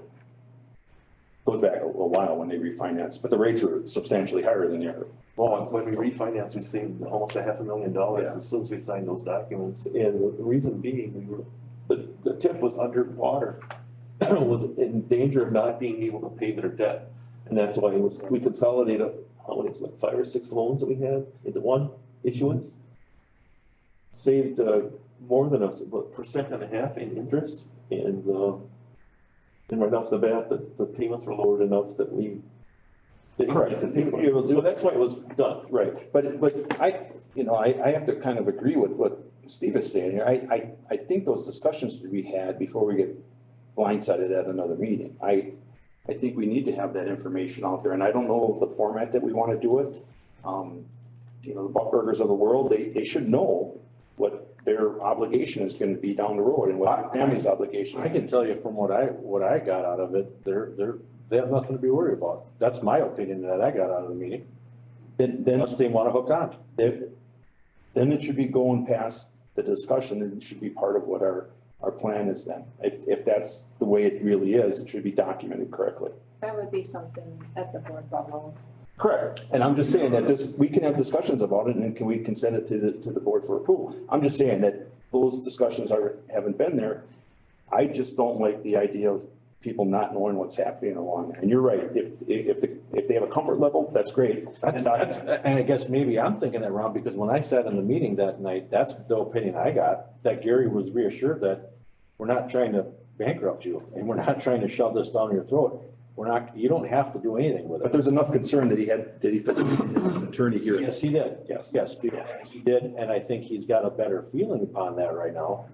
But I do understand and respect where both you guys are coming from with that. But I might be wrong by thinking what was said to him that night might not mean anything until the board gets a hold of it. Is that the case? I had the same impression you did. I'll just. Thank you, because I did. I just want to say that was my impression also. That's what I got. But now if I'm misled by thinking that any one of those people in the crowd don't have nothing to worry about, that they're not gonna get assessed for this, or if their immediate needs are, you go across 80 acres and you're not gonna get a $500,000 bill that's assessed to you, that the board can override what we made their comfort feel like, well, then I'm wrong by that. Well, we'll have to have a public hearing for anything that's even a deferred assessment. We're not just gonna, we couldn't collect on it later if we didn't do that step. Okay, and again, it would be, again, my concept, the philosophy would be something like a connection fee that we can collect at the time somebody wants to connect somewhere down the line. And I'll struggle if we put that map back up there.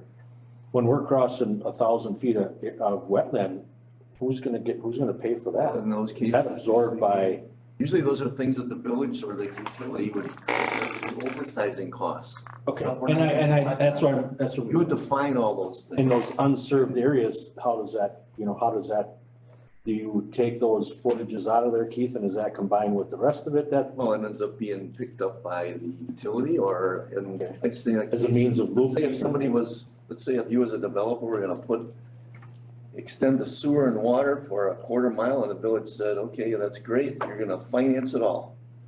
Is the village gonna act in that role and say it's gonna finance it all on the TID? I guess those are questions, those are decisions to be still made by the village board. And I believe, I'm quite sure it's gonna end up like we were talking about here. We're gonna have a minimal amount, or if anything, that somebody's gonna be obligated for. More similar to say what it's gonna cost for a private system on a single lot perhaps. I understand and respect it. I think from what I'm gathering out of this, and I'll open the air here, is Steve wasn't there, and I think he's hearing people saying, we want both of them closed. I think that's his.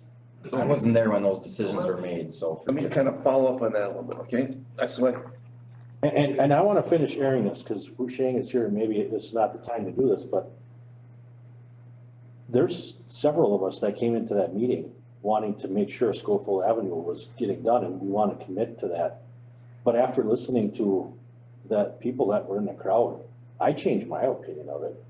And it was because I felt like I needed to listen to what their input was as well, right? I was, that I would love to see development happening, because that's just, I think it's a good thing for everybody in our community, I really do, right? So I was appalled by the comment I got, hearing Husheng thought that we all colluded before this meeting to shut this down. I'm just gonna voice that right now, and I think that's probably what's got some people a little. And so I believe, and I've said it that night, I believe what we've done is by allowing the municipal center to go through without any public opinion on it. And I think Joe and I were on the planning, or on the board, the building committee, which we were stressing that point, is we understand that this village hall needs to be fixed. We really do, and it's something different. But at that level, to try to push it through under a loophole, we're gonna piss a lot of people off. And that's what we did. And I think right now, we as the village have lost trust from our citizens, and they don't trust anything we're doing. That's my personal opinion. I think we lost that trust in that meeting that night. I can't blame them for being angry, They have no input. We're spending their money. They have no input in it.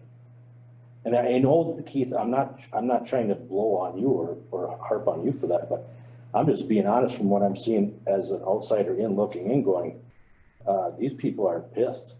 They're just pissed, and they feel like we're just haphazardly just spending millions of their tax-paying dollars, and we don't give a crap. So I'll tell you, I know for sure, a couple of people prior to that meeting were for keeping, one of them included, was to keep and work it out with Schofield Avenue. Work it out so it could happen. But after that, after listening to the entire crowd, I changed my opinion. I did, because I listened to the taxpayers. I did. I felt bad. I really did, because they were pissed. so I printed off a bunch of stuff that we had been done in the past. We went through the history of TID 1, TID 2.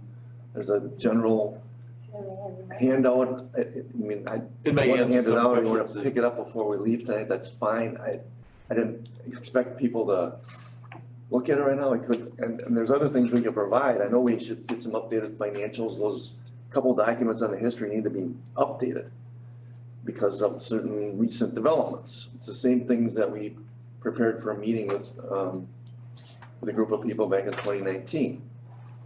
And Again, I'm not trying to hammer you, Keith, for it at all. That's fine. I'm for it. I mean, if it's gonna be a good investment, I look at any of these decisions that we make here is, and especially when it comes to spending that kind of money or it's taxpayers' money. And, we have to be fiduciary accountable for that. And I wanna make sure that and I'm sure you guys hopefully feel that way. But if I'm gonna make an investment myself personally, I'm gonna have that thing vetted through pretty damn well, so it's gotta figure out how we're gonna cash flow this thing to make it work. Otherwise, we don't have much of a choice besides going to the bank and saying, hey, we're done, right? So none of us wanna ever be in that position. We don't have much of a choice. We don't have no board to go back to and ask for something, right? Ask for help, so. So maybe to try to answer your question, Steve, if the Weston Avenue project's done in like two pieces, they're estimated at around $10 million a piece in the project plan estimate, maybe somewhat different as we get better detail on design. If we would only do one half of it, my understanding, talking to Jessica, was that we could undertake that project and it could be paid back, but Tim could be retired in like 2026. Ended up doing the other piece, would be another 2 years. 28? That's what all are saying today. Now we need to get those.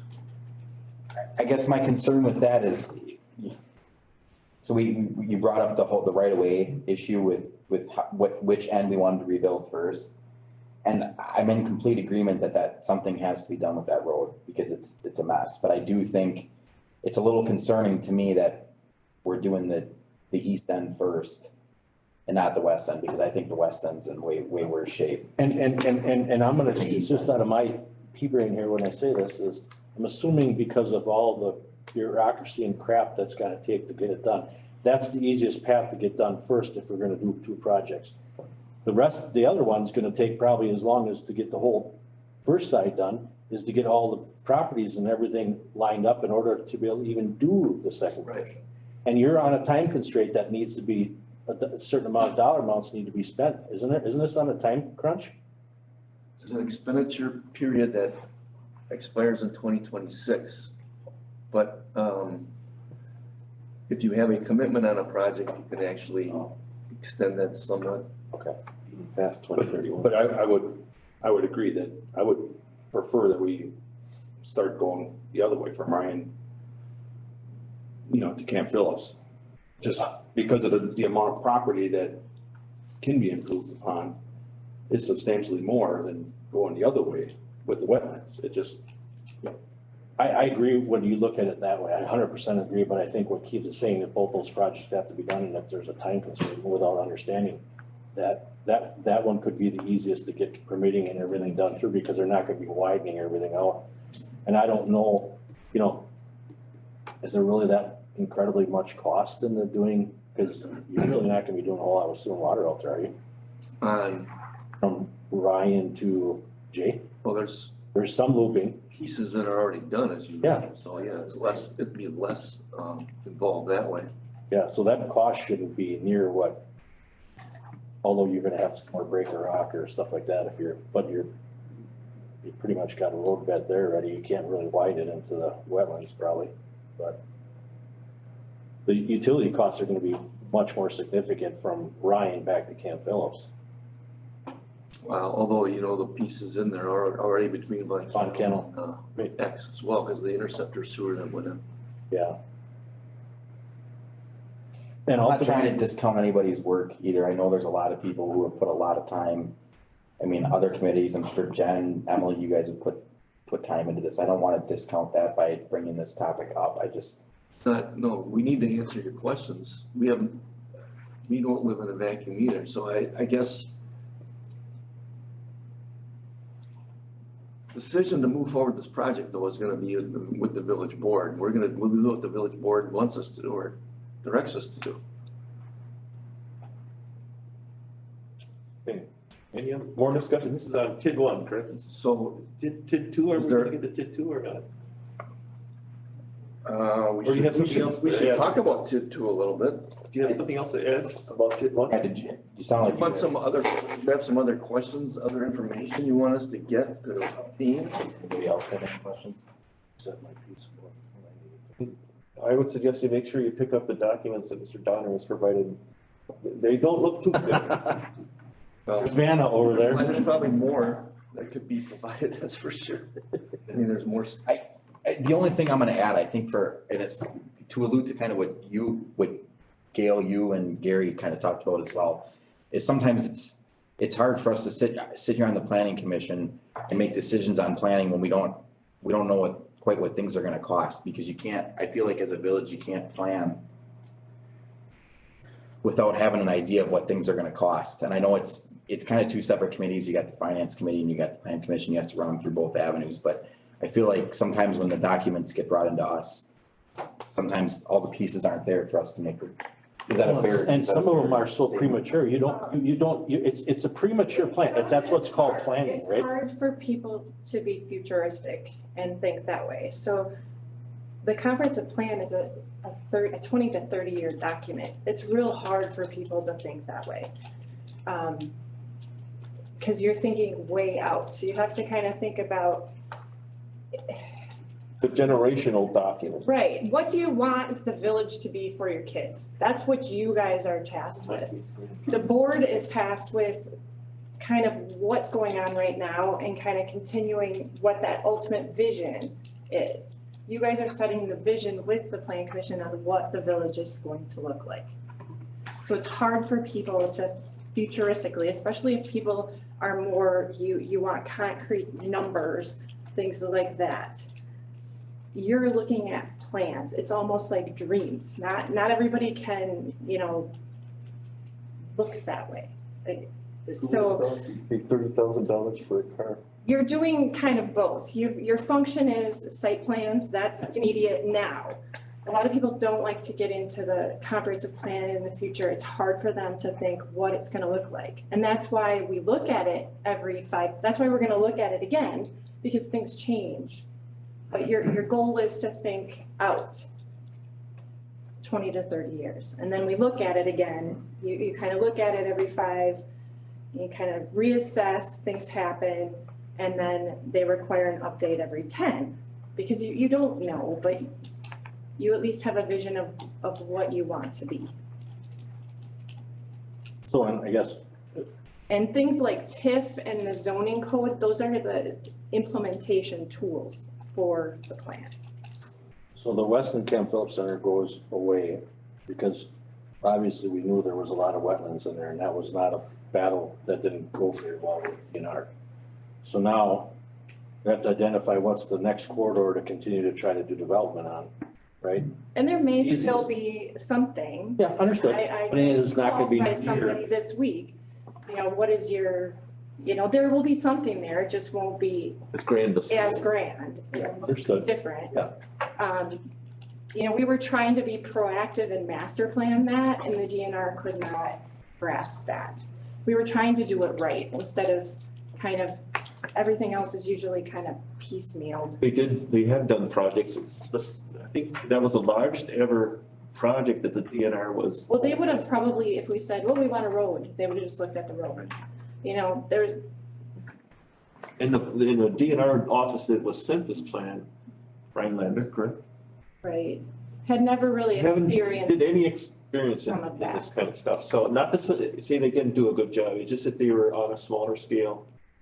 Right, but it was 30-some acres of wetland, and I think, was it Kohler's Golf Course got shot down for 4 acres? What I'm saying is our consultants steered us a certain way, and I wasn't part of all of that, I was just aware of some of the stuff that was going on. And, I was exposed to, I think it was the right of way or the condemnation of on my 2 lots that I had there. That's how I got exposed to what the DNR was doing, I just happened to see that in their agenda, but the property owners weren't notified of all of this stuff. No, we were talking about creating a right-of-way plan to move the project It along, was condemnation for the which cul-de-sac. would have involved. Right. initiating that process, correct? Right, but the whole, what I'm saying is the whole evolution of things with the DNR, and I met with them in Rib Mountain regarding that, you know, coming up off of Transport Way, and he didn't grasp that one road coming up there because there was wetlands on that lot. My point being is that there's stuff going on here. I just think that we have to be more forthright with the people that it's affecting. It doesn't affect me now. So I'm just saying that the Buckburgers of the world need to know, okay, if the TIF is gonna, or the TID is gonna pick up all of the expenses for the sewer, water, utility installation in the road and all of that, then we should have discussions and document that a certain way so that there isn't any surprises and we know what the costs are. I didn't find out until I think it was last week that we were actually going from Ryan to Jay, and I'm thinking, well, I understand it might be a shorter distance, but the property going the other way is much more developable. And Correct. which is what, So- put all the energy into that instead of going the other way, just doesn't necessarily make sense. But I'm just saying, if everybody's in agreement that that's what makes sense, that's fine. I just think that we should have those discussions before seeing it in a, you know, was it a capital improvement plan or whatever is how I got exposed to it. Well, it's in the TID project plan. I don't believe it has a date on it necessarily. It's just in there. But I think it was Mike's. The 35% design level will have a plan by the end of November. Then we can start talking about this, I think, in more detail. I don't think until then we can really have the discussion you're talking about yet. Right, but this is the first time I heard about the November. Well, I think we had initially had that as. I think we had a timeline in there for fall of Yeah. 2020, Yeah, we did. 2021, when we approved that plan in But, May. yeah, okay, so there's that point where we don't know enough really to address the questions you have, I guess, and I think when we get to that 35% design level, we should be better equipped to do that. Okay, The only caveat, the only caveat to that is if we're gonna do, I know back in May, I think I think it's Roffers who helped do this. When he was in here, I know a few of us kind of made sure to point out to him that we wanted that west end done first. And I totally understand because I think it's in further disrepair than the east end is. I totally understand where you're coming from. It's gonna be easier to get that done because of the right of way issues, but if we're gonna do that, I think we gotta find a good way to communicate that to those property owners out there, because I think there's gonna be some people who are wondering why we're working on a section of road that's not in complete disrepair yet, whereas you got the west end of that road, which is, we'll be lucky to last two more winters out. I just don't make the decision to do the other one first.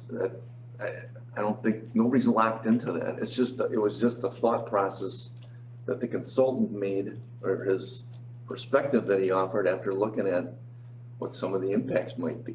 It was just him doing his normal job. Yep. He's looking at it going, well, this can be done first because we don't have all these right-of-way acquisition and all this stuff to do on this section. All he was doing is relaying that on to you guys. And I completely get where he's coming from. And it's up, I guess that's like you said, it's up to us to make the decision if we wanna do that. Just because he threw that out there doesn't mean that's the right thing to do. That's developing plans and planning, and and you throw those things back and forth, and So we're not locked into anything right now. Okay. Isn't that AE? Right. It's not Mark. Yeah, it's AE. Oh, that's right. I Yeah. apologize. We've talked to so many people. Right, yeah, so the plan is done, Mark is done with that, and now it's in the hands of AECom, which is the engineering firm. Engineering the design. That's doing the design. Yeah. It's basically now in kind of the implementation. So will they have a design, it probably won't be for the early November meeting, correct? Doesn't sound like it would be more towards the end of November, so. So probably maybe December, Right. early part of the year. Okay. Mr. Garen, go ahead. I'd like to clear the air with Husheng with that, just so you're aware. I do wanna let you know that there was no communications or no colluding with any of these members to try to make a decision on what was going on down Schofield Avenue. I know I was for it before I got there. And I'll be honest, I don't know who else was. Duly noted, Mr. Garen. I'm just being honest, I we weren't, that was not, and I think, I don't know if that's where some of the questioning of the, what do you call it again? What do you ask for right away? Ex parte. Ex parte. That's actually, I was gonna email you all, that's in that handbook that I gave you. I just set that by my nightstand, cause I was Talks- start reading that. It talks all about that, and the agenda actually follows how they recommend you having an agenda in there, so.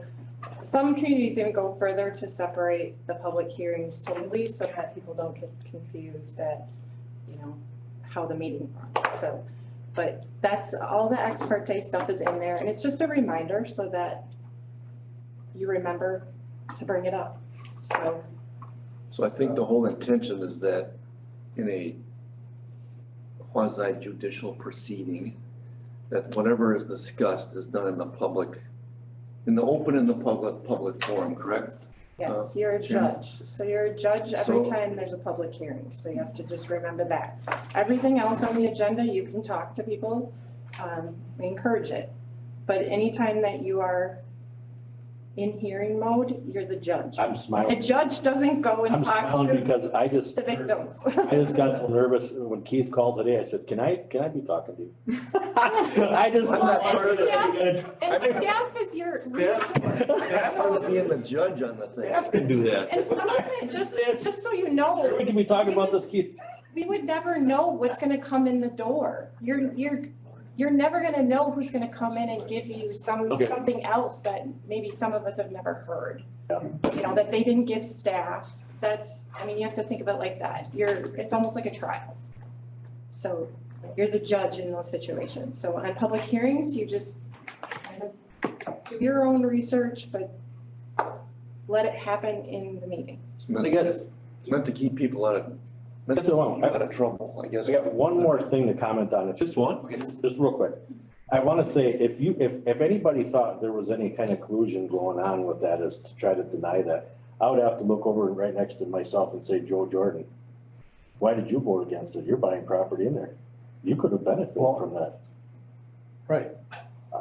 Could have been to my benefit because I mean, it was That's right. something not done, but, You probably, I don't know what your position was. We didn't really talk about it. We didn't. But I don't know what your position was before the meeting, but I know what I heard, changed my mind. Shane wanted to. Mr. Zagami has a comment. Anything we do in a Scofield Avenue, we improving our business district. That's all it is to it. The only thing we have as a local and business district is the Scofield Avenue. And we should build it. If we wanna buy something, we go run to the Red Mountain. Because the only thing we got a Target. And a bunch of repair shop. How many mechanic shop we got on the Scofield Avenue? We gotta improve the Scofield Avenue. We can do the business in the village. We cannot do that because we don't have that luxury. In order to bring in people to the business district, we gotta improve it. Shane, I get that. And let me tell you one more thing. I was hiring an architect. And it was a husband and wife, and I was gonna offer him a job. And I did. Before she left my office, I walked with her outside and she said, what are the buildings you guys designing here? The only thing I see here is a metal building. And she never took the job because she didn't think we have enough to bring the architect to this community. So it make it easy for our business also. The business people, they can bring the people to the village, they can hire them, offer them a job. Because we got something we can offer. As I said, right now, you wanna buy something, you run to Red Mountain. That's all it is to it. So if I support the Scofield Avenue, because I like to have a business district in our village. Shane, I agree with you. I'm not disagreeing with you. What we heard that night from the citizens, there were some pretty angry people there that felt like their taxpaying money was mad about it. And some of it is, I understand. I get it that it's a lack of understanding the whole concept of it. I get that, but we also sometimes have to listen to some of those people. I agree with you. You know, Yeah, we have to listen to, but there was, because, Gary, sometimes people have a better idea. And they give us idea we can build on. Yep. So it is part of our job to listen to them, yes. and the hard part is there was really, you know, I wish there would have been 10 other people in there to speak for it, like yourself, like you just said. I wish there would have been that there at the meeting. I would have felt better, I can tell you that. Yeah. It's just disappointing to have the accusations made after the fact. Well, for planning commission, yes, that, and I wanted to bring that up because I don't want to hold harm feelings or bad feelings that I'm being accused of something, because that's the furthest thing from what there was no collusion going on or anybody communicating to try to push anything away. I just wanted to air that out. But it's disappointing when the village or the village president has to make a phone call to me about it. Because there was no discussions, and those accusations are basic lies, and it comes across as they didn't get their way, like they're behaving like 3-year-olds throwing a tantrum now. And I think we're getting a little off the agenda. I think it's still on TID 2 meeting. No, we were on TID 1. We haven't gotten to TID 2 yet. No, all right, but we moved on to TID 2. Well, I was trying to, but at any rate, anything else on TID 1? TID 2? The joint review board will meet next Wednesday at 3:00 for basically to look at the boundary amendment that the village board and the plan commission approved at your joint hearing. That's the parsing out those 3 parcels? I believe it's 2 parcels. Oh, I've heard 2 and 3. It's just 2. It's 2. Okay, thank you. So on TID 2, I guess, are we hearing that there's a sentiment to revisit a project plan that would be a much lesser scope? That's up to the. Focused on I think that's up to the. fluvial avenue improvements and developer incentives? I'm not interested in it. All right, now. It's water on the bridge, but this plan commission actually looked at the doc and made suggestions as far as how that money was. And there was something brought up by you, Mr. Garrett, about we need to have more development incentive for developers. And that was, those changes were made.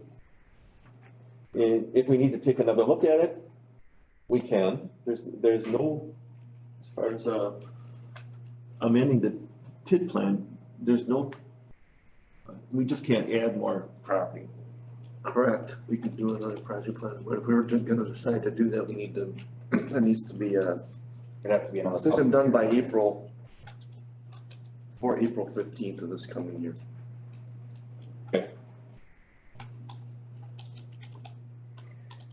What else on TID 2? I guess that would be the question at this point. Joint review board meeting will approve or adopt the boundary amendment, which then makes it effective as of January 1, 2021. 22. 2021, under the TID law. Goes back. So it comes out of the it comes back on where it belongs on the tax roll. I think. Okay. So then now the land can be combined. If it's been done after October 30th, then combining those lots would not have been possible.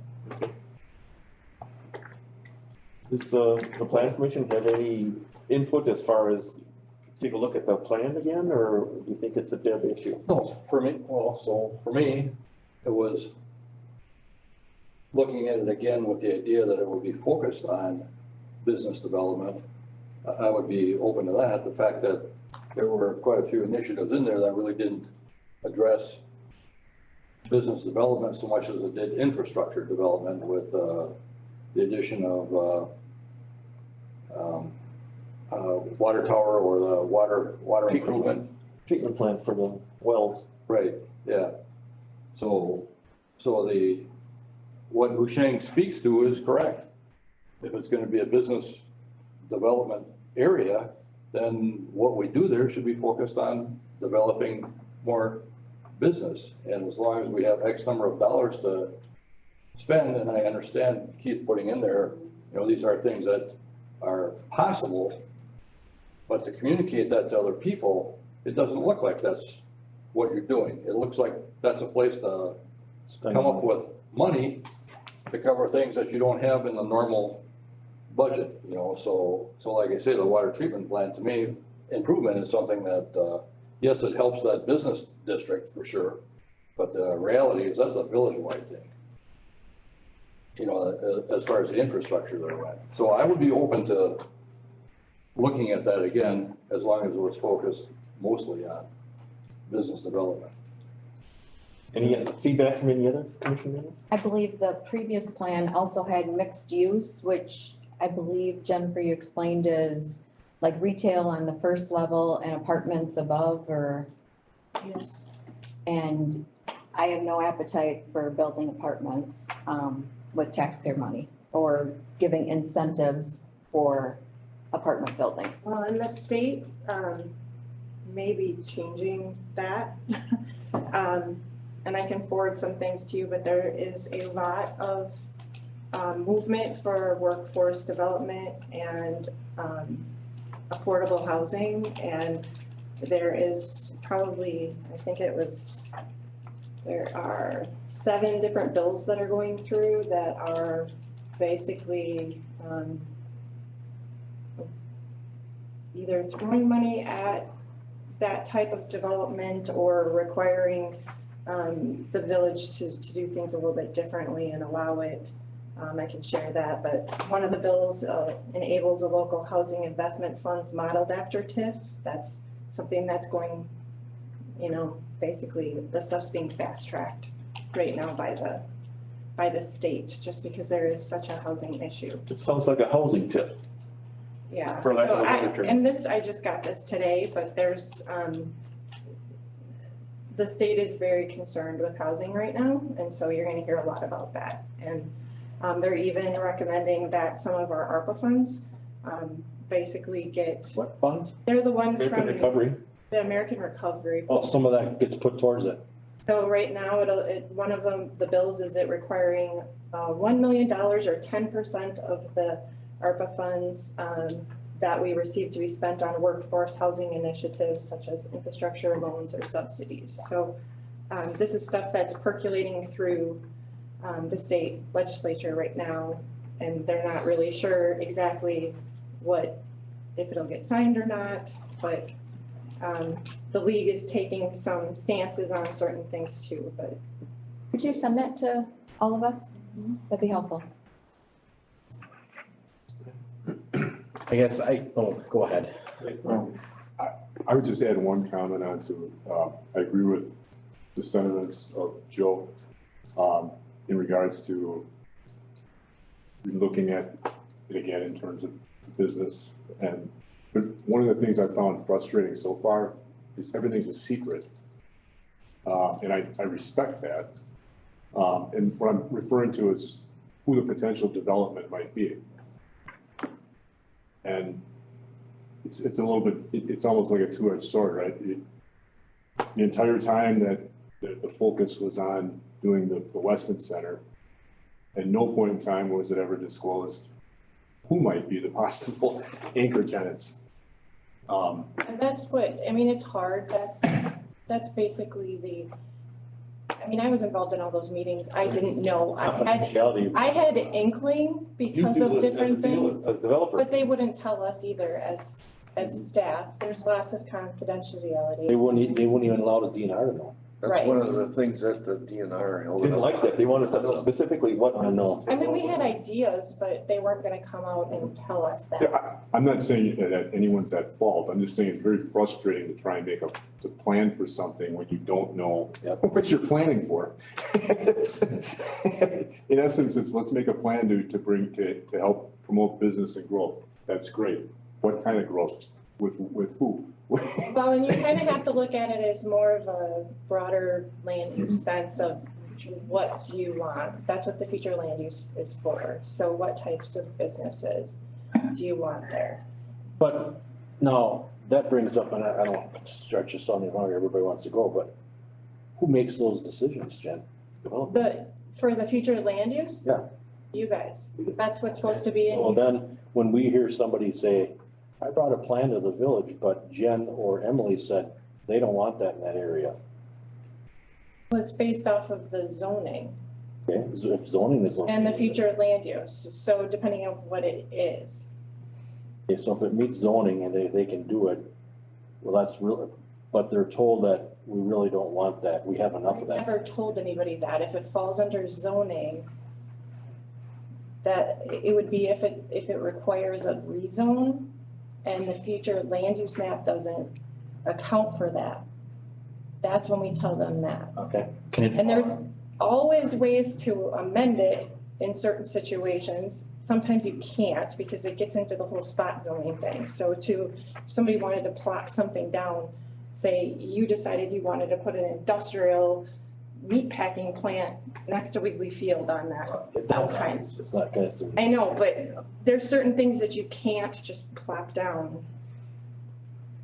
And we have developed new kind of zoning, in fact, the last couple of years, then we have mixed, what is that, neighborhood development, we have, I've really struggled trying to get anybody even to get in there. Yeah. We'll get to shut down some. we'll get to you. Well, yeah, so I did follow through and buy that building from Mark Sawicki, and his frustration was that he had people that wanted to buy the building from him, but the potential use was not in that zoning, so. Right. So he was told, or whoever was looking at it, I don't know, I'm getting all Well, and second some or of third it, hand. yeah, some of those situations where it required them to do something else and the person didn't want to do it. Right. So, I mean, They didn't want to take tell the them, next step. they didn't want to take the next step. Most people, when they come in, they want the easy, Yep. yes, it's permitted. Yeah. You know, there's It's some, It's a risk for them if they put that money out that they don't know enough to say, okay, this offers contingents on me getting. we always this tell them, approved. do it on contingencies. So that, you know, some people don't listen though, and they'll just Yeah. go and do it, but the conditional use, that's some of the reason why a number of years ago, the legislature changed how conditional use permits were done. Because if they meet those performance standards, you can't have the whole neighborhood come in and just give you a petition because they don't like it. As long as they're meeting those standards, then you have to entertain their conditional use permit. That's why we're answering those 5 questions. Right. Right? Mhm. We're Yeah. determining whether it's affecting or not. I mean, prior to that, most communities had we were ahead of it because we had put those performance standards in there already. Otherwise, we would have had to scramble to do that. Our old code didn't have any of that. It was just basically whatever the whim of the plan commission and the board was at that time. And if a whole bunch of neighbors came in and complained, and it depended on how strong that the commission was at that time.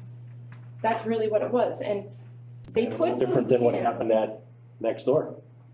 Right, so the whole idea behind the comprehensive plan and things like that, that comprehensive planning legislation back in 1999 was done specifically, it was spearheaded by realtors, developers. They wanted to know what communities wanted so that they knew what to bring to you instead of it just being kind of whatever. So, but it was just, it's been hard for communities to want to put that down for people. Mr. Tatro, you had your hand up. Yeah, Gary, we recently have had a realtor propose a couple of different occupancies for the heel to toe repair. Oh, yeah, behind, They don't fit the zoning, so, Sure. and it pains us to say, no, that would be nice, but future land use and what it's I mean, we zoned give for them the now, option. it doesn't fit. They want to guys look like at it ever as have, I mean, residential. in a situation like that, you go, Scott, you go, hey, Ernie and Bert's got this place over here though, that it would fit right in there. I mean, you try to promote We it. try, yeah. Right, cause you want the business Yeah. here. It's not that we're trying to push businesses away. We want business here. But so many of them don't want to be in the area that they need to be because they want to be on No. Schofield Avenue. And you know what, Doesn't Scott, offer this- I don't know that that person knows any better besides going, hey, here's a building available.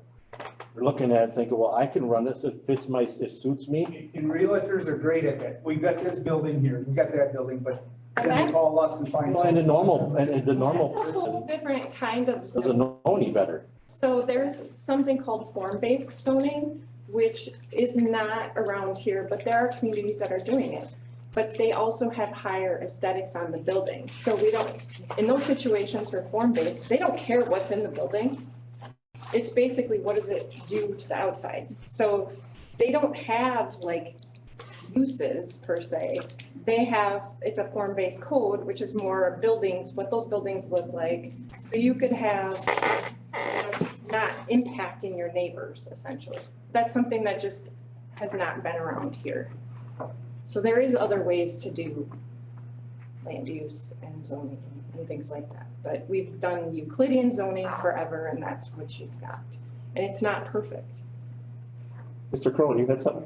Can you have developments that wanna come in that don't meet the zone, that meet the zoning requirements, but don't fit in with the comprehensive plan, or do those two things pretty much? If the zoning is already there, the zoning, I mean, that's what we go off of. We go off of the comprehensive plan only when they ask for a rezone. So the whole idea and some of what the issue was way back when they first did comprehensive planning, they rezoned everything. So that's why there's so many issues along Schofield Avenue and those homes that are still there. They should have just left them in the zoning that it was and on the future land use plan, put it as future commercial, because you just have to have your change be consistent. So whatever the next, if they're asking for. So we tried to fix some of that where we could, but it just doesn't go as far. But if the zoning is there and they meet the zoning, so if it's a permitted use by right, then they can do it as long as they meet those sections of the code or whatever they're doing. You meet the performance standards that got put in there. It's if it needs a conditional use, that's a little different because they have to come before you guys for that and you make sure that they meet those performance. And if they assure or justify or assure that they can meet the conditions, it's very, very hard for the plan commission to turn them down. Right. It can't be, well, perhaps somewhere 10 years from now, they'll have a problem. In fact, that's a change in. That's the four things that we read off and say, yeah, no, yeah. It can't be, well, as she's mentioned, it can have neighbors come in, well, I don't want it because there's gonna be gang warfare, or there's gonna be loud music and rowdy. You've heard it before, like traffic, you've heard it for crime, I mean, Drug apartment use. building goes in, there's gonna be more crime, is what, it's just a perception people have. To get back on track, I would, in Joe's sentiments as well, I agree, I was wanting to do it in the first place, but I felt like for some reason, we have a disconnect with communicating that with our citizens. How is bettering them? How is this a good investment? I feel like, you know what, I had no choice but not to, because I'm not saying you guys did a piss poor job, but in a way, somehow we gotta figure out how to get in their mind to make them understand this is no different than you putting your money into a stock market. And if you're gonna pick a bad stock and it's gonna tank, or if I'm picking the right stock, we gotta sell it to them somehow, how they understand it, and it's gonna affect them in a positive way, not in a negative way, because right now they think it's all negative. And it seems like they're going off of the past history that it didn't perform. So, and that was part of my question was, okay, if we do this, who's gonna be the cheerleader? Who's else selling this thing? Who's selling this to the developers to know this is available for some funding for this old building, that we can give some funding to get whatever developments that we can incur, or to try to incentivize to get some stuff spurred to get. Well, they know it's in a TIF district, that's the first question whenever we sit down with them. Well, it's usually. It's just right now, we don't know how we can help them. That's where we're stuck. I'll tell you, what, you can't. Like I have somebody I have to call back and I can't answer his questions. You can't give them say, yeah, I'll give you this much money. You got no formula. No, that's not even, we have all that, but right now, we don't know what we can do with the current plan. What do you mean by that? Explain that to me. Not specific. It's not specific enough, so we have to find out what how much development we can actually spur in there, how much that we could give to someone. That's ultimately gonna go before Ellers and it goes to the board in order to give it, but That's the whole, I guess, the concept. But that's I mean, all- that's kind of a, Gary's if talking there's some about. kind of a valuation guideline, put it, the one we have right now is geared towards the pay-as-you-go model, which isn't really gonna fit for 10 years or less than 10 years now.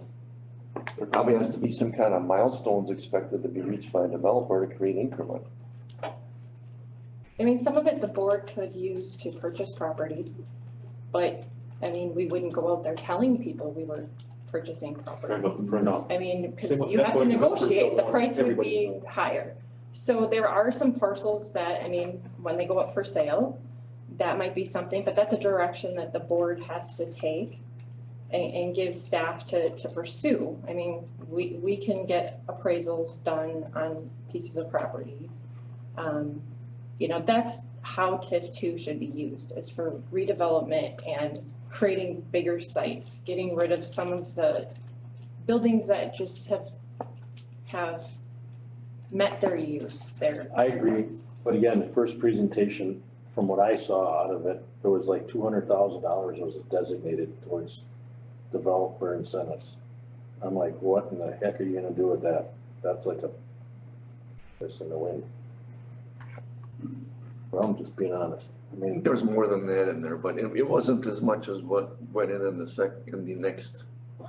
no, and I'm not saying you gotta go out and throw money in the air. We're not proposing to do that. Yeah, I just think that if we wanna see something be successful and be a mover and a shaker, then, I mean, Wassa sure isn't afraid to throw their money around.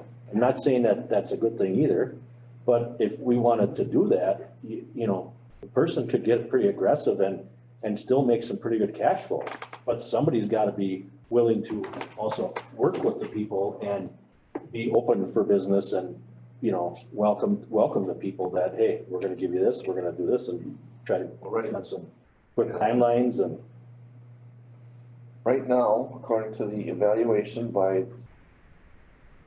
whether it's Mark Roppers or Ellers, we have reached the estimated expenditure level from the prior amendments in TID two. So part of the other reason for doing the amendment would be to actually endorse some additional expenditures that were supported by the financial analysis, or could have been supported by that. So that was part of the reason for the amendment having that in there.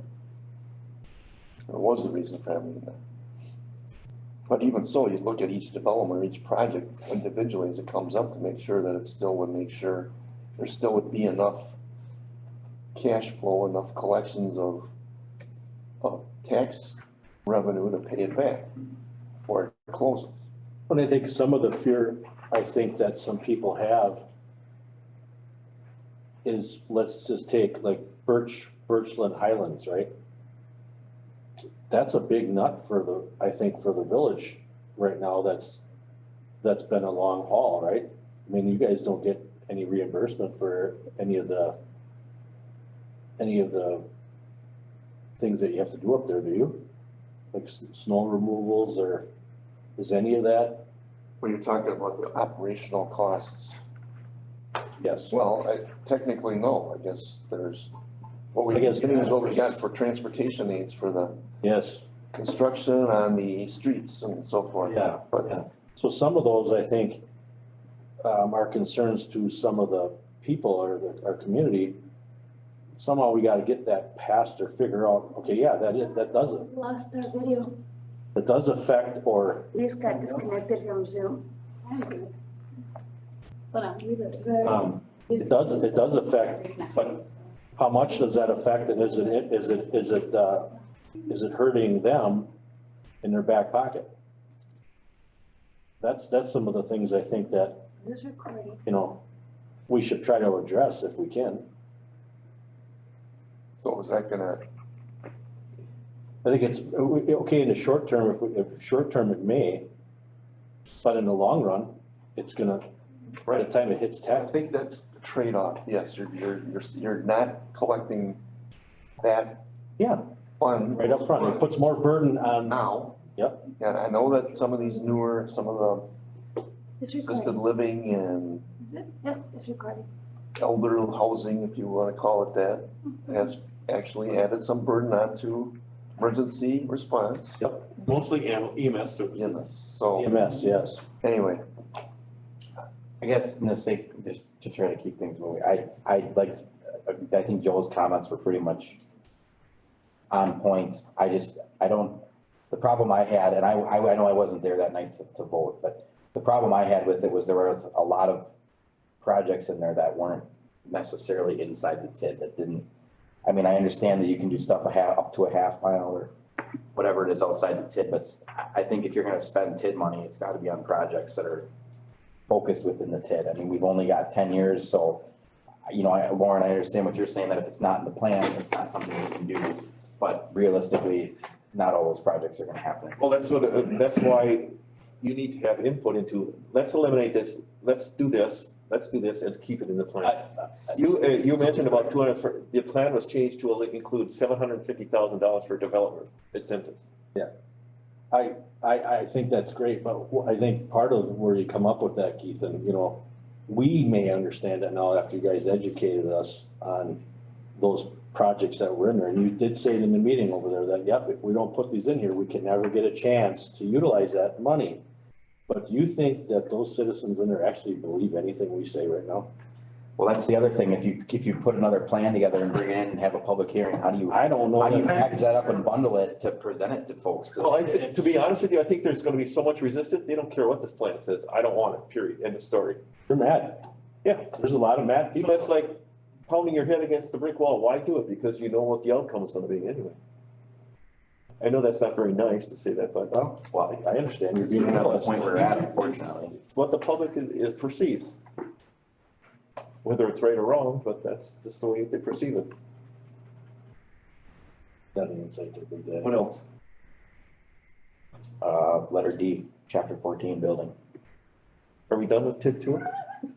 Well, only that, Or, what recommendation do we make to the staff now as far as? well, you can, I don't know if it's necessary as a motion, but you can give direction to staff if you wanna have another go at this. Because it's gonna take a lot of time for them to do that. And if you just wanna leave it lie. because there doesn't have to be a decision made tonight, No, it doesn't have to be. But I would like, correction tonight, but. yeah. So meanwhile, you can think about other things that you might want. But that being said, though, you said we have to, if we're gonna do this, something's gotta happen before April 15th, correct? Right. We're getting into the holidays. Otherwise, then there's no reason to keep TID 2 open.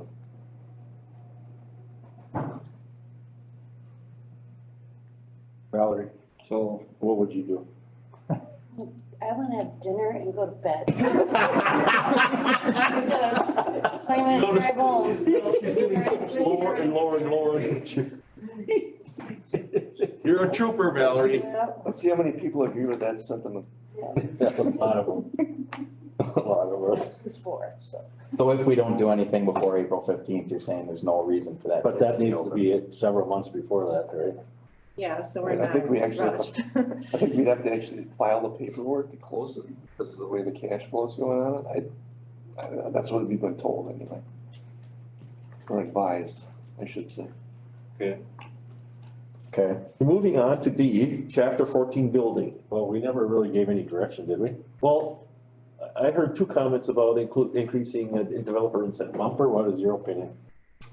Doesn't have to be decided tonight. Oh, I echoed a bit earlier with my sentiments where I read it, that I'd like to see something done in regards to development. I echo Joe's and I also echo Hushang's. I also respect, and the reason I voted against it was I changed my mind at that meeting that night also, after hearing how upset the taxpayers were. Spending money is never popular from a taxpayer standpoint, but if we are ever gonna develop anything besides a target, we're going to have to find a way to accomplish that. Whether it's necessarily popular or not. But I think it's doable. I think there's some funds that can be put towards that, but I also think we have to have a much more clear presentation as to the benefits of how we're going to bring that money back, right, to the community. I don't know that I know exactly how to accomplish that. Yeah, and that's about, I know I talked to Keith a little bit about that, is the presentation somehow. Whether it's graphs or charts or something to lay out the financials and how that's gonna impact their back pocket. That's what they wanna see. And now they're seeing it just costing them money. That big scary number needs to come down. So I think, this part of the stumbling block, I can't speak for everybody here, that we are talking about two intersections that are Jellic Avenue and Alderston and Ross, doing those two intersections. Which a lot of. You pull those out, correct? I mean. And the water treatment, and there was sentiment that, water utility customers should pay for that. And I think those might have been stumbling blocks because the narrow focus was on TID 2 and not anything outside of it. I think if we're gonna take a look at this again, I think we probably should focus on specifically projects that will be entirely enclosed in TID 2. My opinion only. I can support that, Lauren, and I would go so far as to say that I would work with staff on how we would present this to the public at the hearing. It doesn't get what I think would be good for the village, but it's good for TID 2. I mean, in improvements along TID 2, it's good for the village. The water utility, granted, it does benefit TID 2, but in people's mind, it's the water utility, it's not TID. And these two intersections, Jellic and Alderson and Ross, I feel that in some people's mind, that's far enough away from TID 2 that it really doesn't matter. It does. I mean, having been in law enforcement, you'd be surprised how traffic concerns can spread from a certain area out. Well, traffic concerns from your trucking now. It's not just the immediate neighborhood, but anyway, I think if we concentrate on projects that are in the TID 2, you might have a better chance. And to reduce that overall number. That's it, I said my piece. Anybody else? I agree. Oh my God. I think one of the hurdles is the over-reliance on TID, that 23% of our equalized value is in the TID, which isn't TID 2's problem, it's TID 1's problem. So we overly rely on people outside of the TID to pay for the TID. You have to explain that in more detail. The state recommends 12% as a maximum amount of equalized value in the TID because that doesn't support operating revenues, like snow plowing, street maintenance. Fire EMS, police. That money stays within the TID, does not support operating. So anyone outside of the TID has to pick up additional, more than 23% because I believe you're pulling in about $6.4 million of property taxes in the TID, and the property taxes outside of the TID are roughly about that same amount. If Jessica, I'd love her to put together a spreadsheet on that. But it's not just the village that gets the money, it's also the school district, tech, and accounting also get a chunk of that money. So all 6 million doesn't come back to us. Exactly. It'd be great if it did. No, I understand that doesn't all come back to us. And I don't think anybody's arguing that, but I do kind of understand, I guess, what Gail's saying. The estimate of TID 1 closes is $670,000 comes back to the levy. Do you know what that number is for TID 2? It's like, It's not very big. 70 or 60,000. It's not much for a TID two. No, It's like 8 cents, Yeah, I thought it was like 9. 9 cents a pop. 64,000. But right now, the levy limits are raised for any increment that happens in the TID. The levy limits are raised for everyone outside the TID incrementally by year, not at the close. Every year you get that increment. That's your, what do you, So in other words, the state statutory, what you can raise the taxes, you get credit for what happens in the TID, but Right. none of those property taxes go to support all the operating revenues, right? growth in the TID counts towards our Your levy limits. growth. Yep. Yes. So every time there's increases in the TID, the people outside of the TID pay more. And that's, I think, what people have come to the conclusion that since 1998 was the TID one. Right. Since 1998, they've been subsidizing. And like I said, there's not a business person on here that would make an investment and wait 25 years for a return on investment. So the baseline value though stays in the general tax levy or everybody else. Only increment, the base is there, the increment is what? Right. And TID one is the 8th largest increment in the state. Right, well, And it was created. And we are the before 56th largest community. It's mostly vacant land when it's started. It was all created before the 12% got put into place too. Yeah, certainly if we had our choice, we would not have that much of our, Is it possible to subtract some of it to bring things in balance? well, Is that a choice? Well, we're gonna have to, just because the school district is going to get hit hard if you would just go up and close it. Yes. so this is something that the finance committee discussed, that, as a strategy that, and I think that's always been discussed as a strategy to incrementally or to close it in stages. The problem is we have to maintain enough of the, improvement value or the equalized value in there to make sure we're paying back any more debt that we might take. So it's certainly something we wanna look into. How we do it, that's, again, we gotta make sure we keep enough valuation in there to make sure we can pay off any other debt that we might have. The finance committee Existing meeting debt.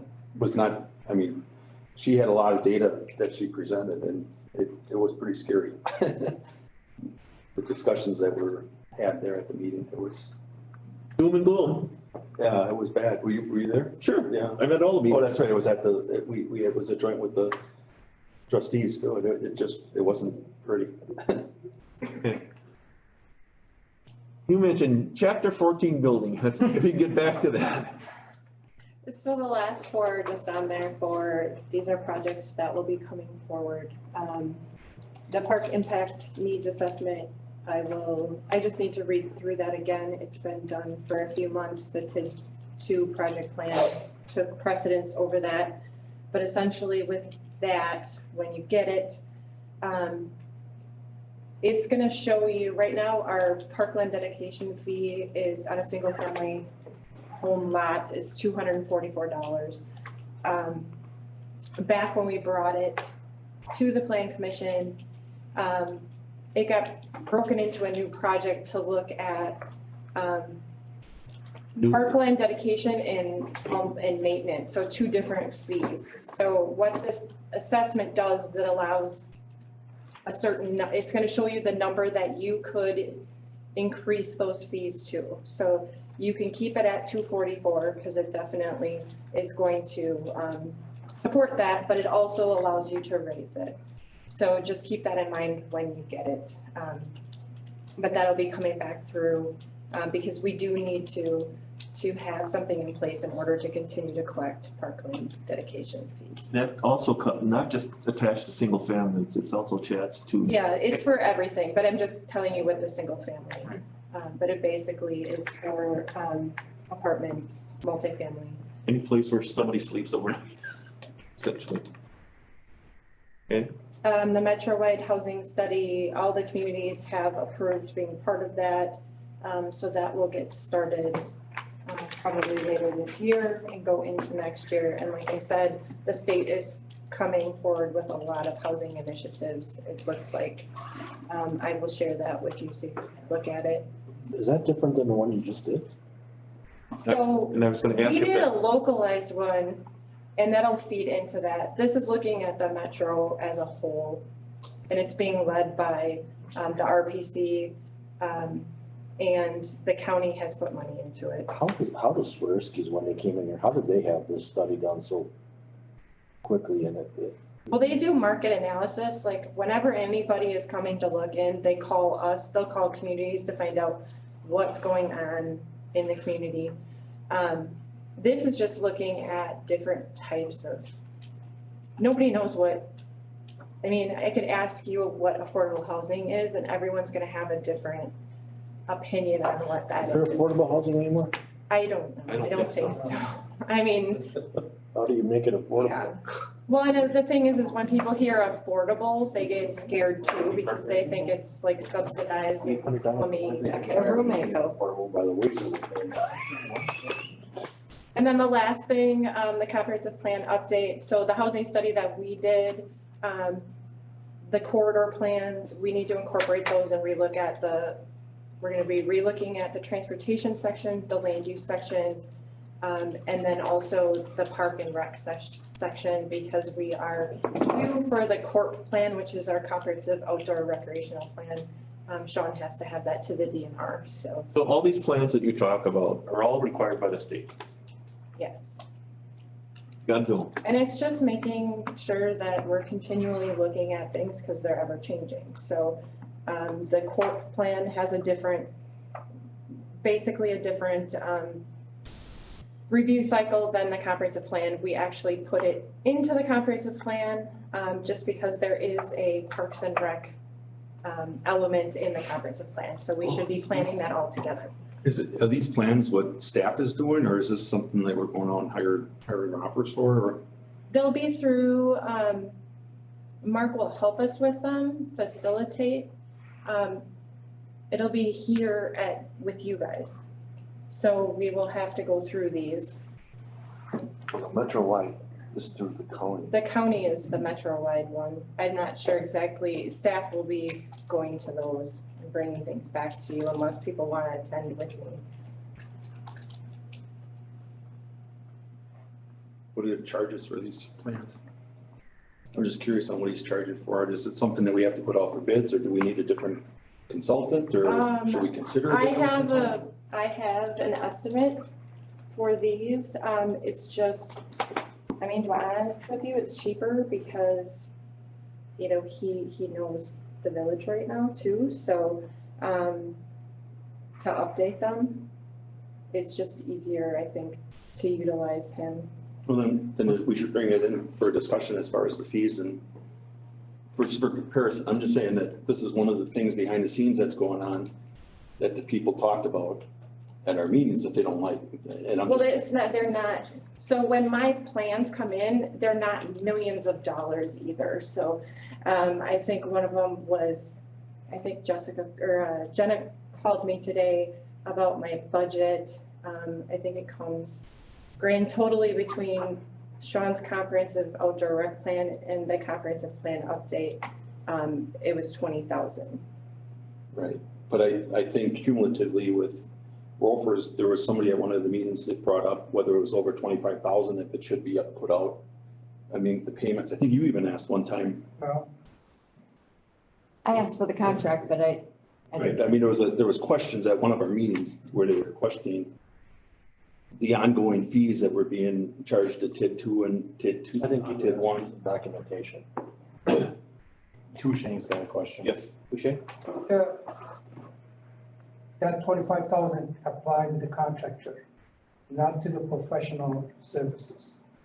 Like the engineer, architect, planner, the village can do contract with them directly without bidding a project. Right, but I'm not looking, For the contractor, if it's 25,000, exceed 25,000, it has to go on for. I understand that there might be a technical reason not, that we need to redo, or do it as a,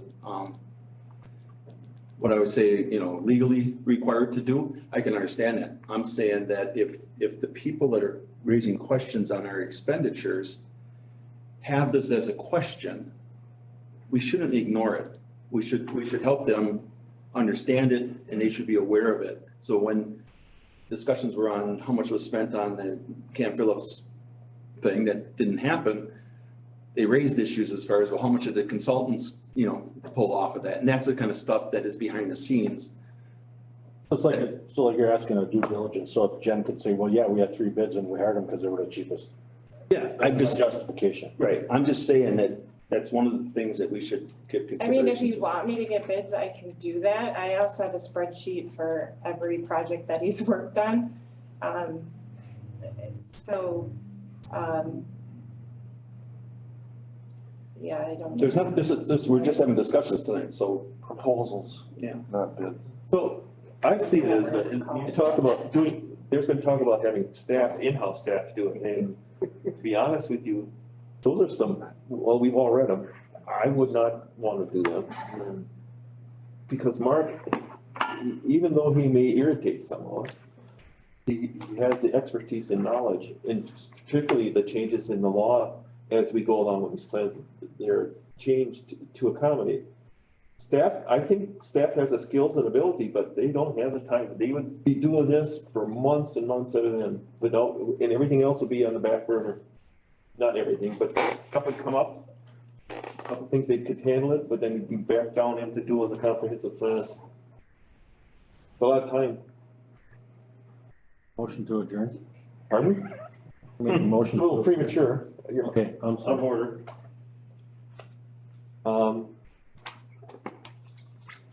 Anything else on comprehensive plan? Any announcements? Mr. Zagami, comments? No comment, thank you. Mr. Cronin? I don't think I have anything. Oh, Ms. Marsh? I'm good, thank you. Mr. Jordan?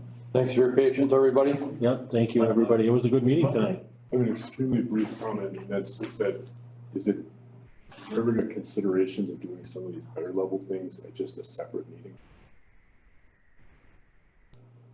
We can, this one we didn't have, so that's why I'm not bringing all these to you, because you need, a lot of these projects that are there are things that are gonna take some time for discussion and explaining.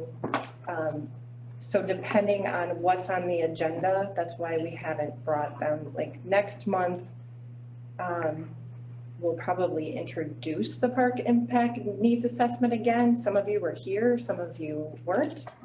But you have a full agenda already. And just in essence of time, we do have special meetings for different things. You can have work sessions, we can do that. As long as they're not 4 hours long. If we need to schedule another meeting to get some of this stuff wrapped up before the end of the year, I guess I'm just thinking with this TID 2 or Yeah. 1, boy, that's. to get some of this stuff off our plate, I mean, if we have to schedule an extra meeting. Well, I mean, there's really, for right now, there's nothing that the planning commission has to do with TID 1 and TID 2. A lot of that's Bring it gonna back. go through the board. Unless you wanted to bring it back, that's, Right. then we would have to have involvement in it. But I think that the board would have to direct that too. Mr. Manel? Ask them to consider. Yeah, I have nothing other than thank everyone for being so patient. These meetings are such fun. I thought I thought it this was was, pretty productive. I thought it was a great meeting. Hey, Lauren, I don't- Yes, sir. I just, you know, these people that are complaining about the taxes and stuff, if you know of these people, you know, tell them to zoom in on the meetings, the board meetings, this plan commission meeting, or come here. They, you know, they're saying that they're not informed. There's no better way to be informed about what's going on in your community than to attend the meeting. Just wanna throw that out there. Thank you. And it's easy now with the Zoom. Yes. And you put them on YouTube, so you can watch them later, if you wanna get up to There's no speed. reason nowadays to be not informed. And I'll entertain a motion to adjourn. Motion to adjourn. Second. Okay. Go ahead. Midnight's Motion by Garen, second by Jordan, to adjourn on the question. All in favor, say aye. Aye. All opposed? So carried. Thank you very much. I did tell some people about their timing. Like 85 days. They gonna let you. I had my stuff in my lap an hour ago. I'm telling you, I can send her.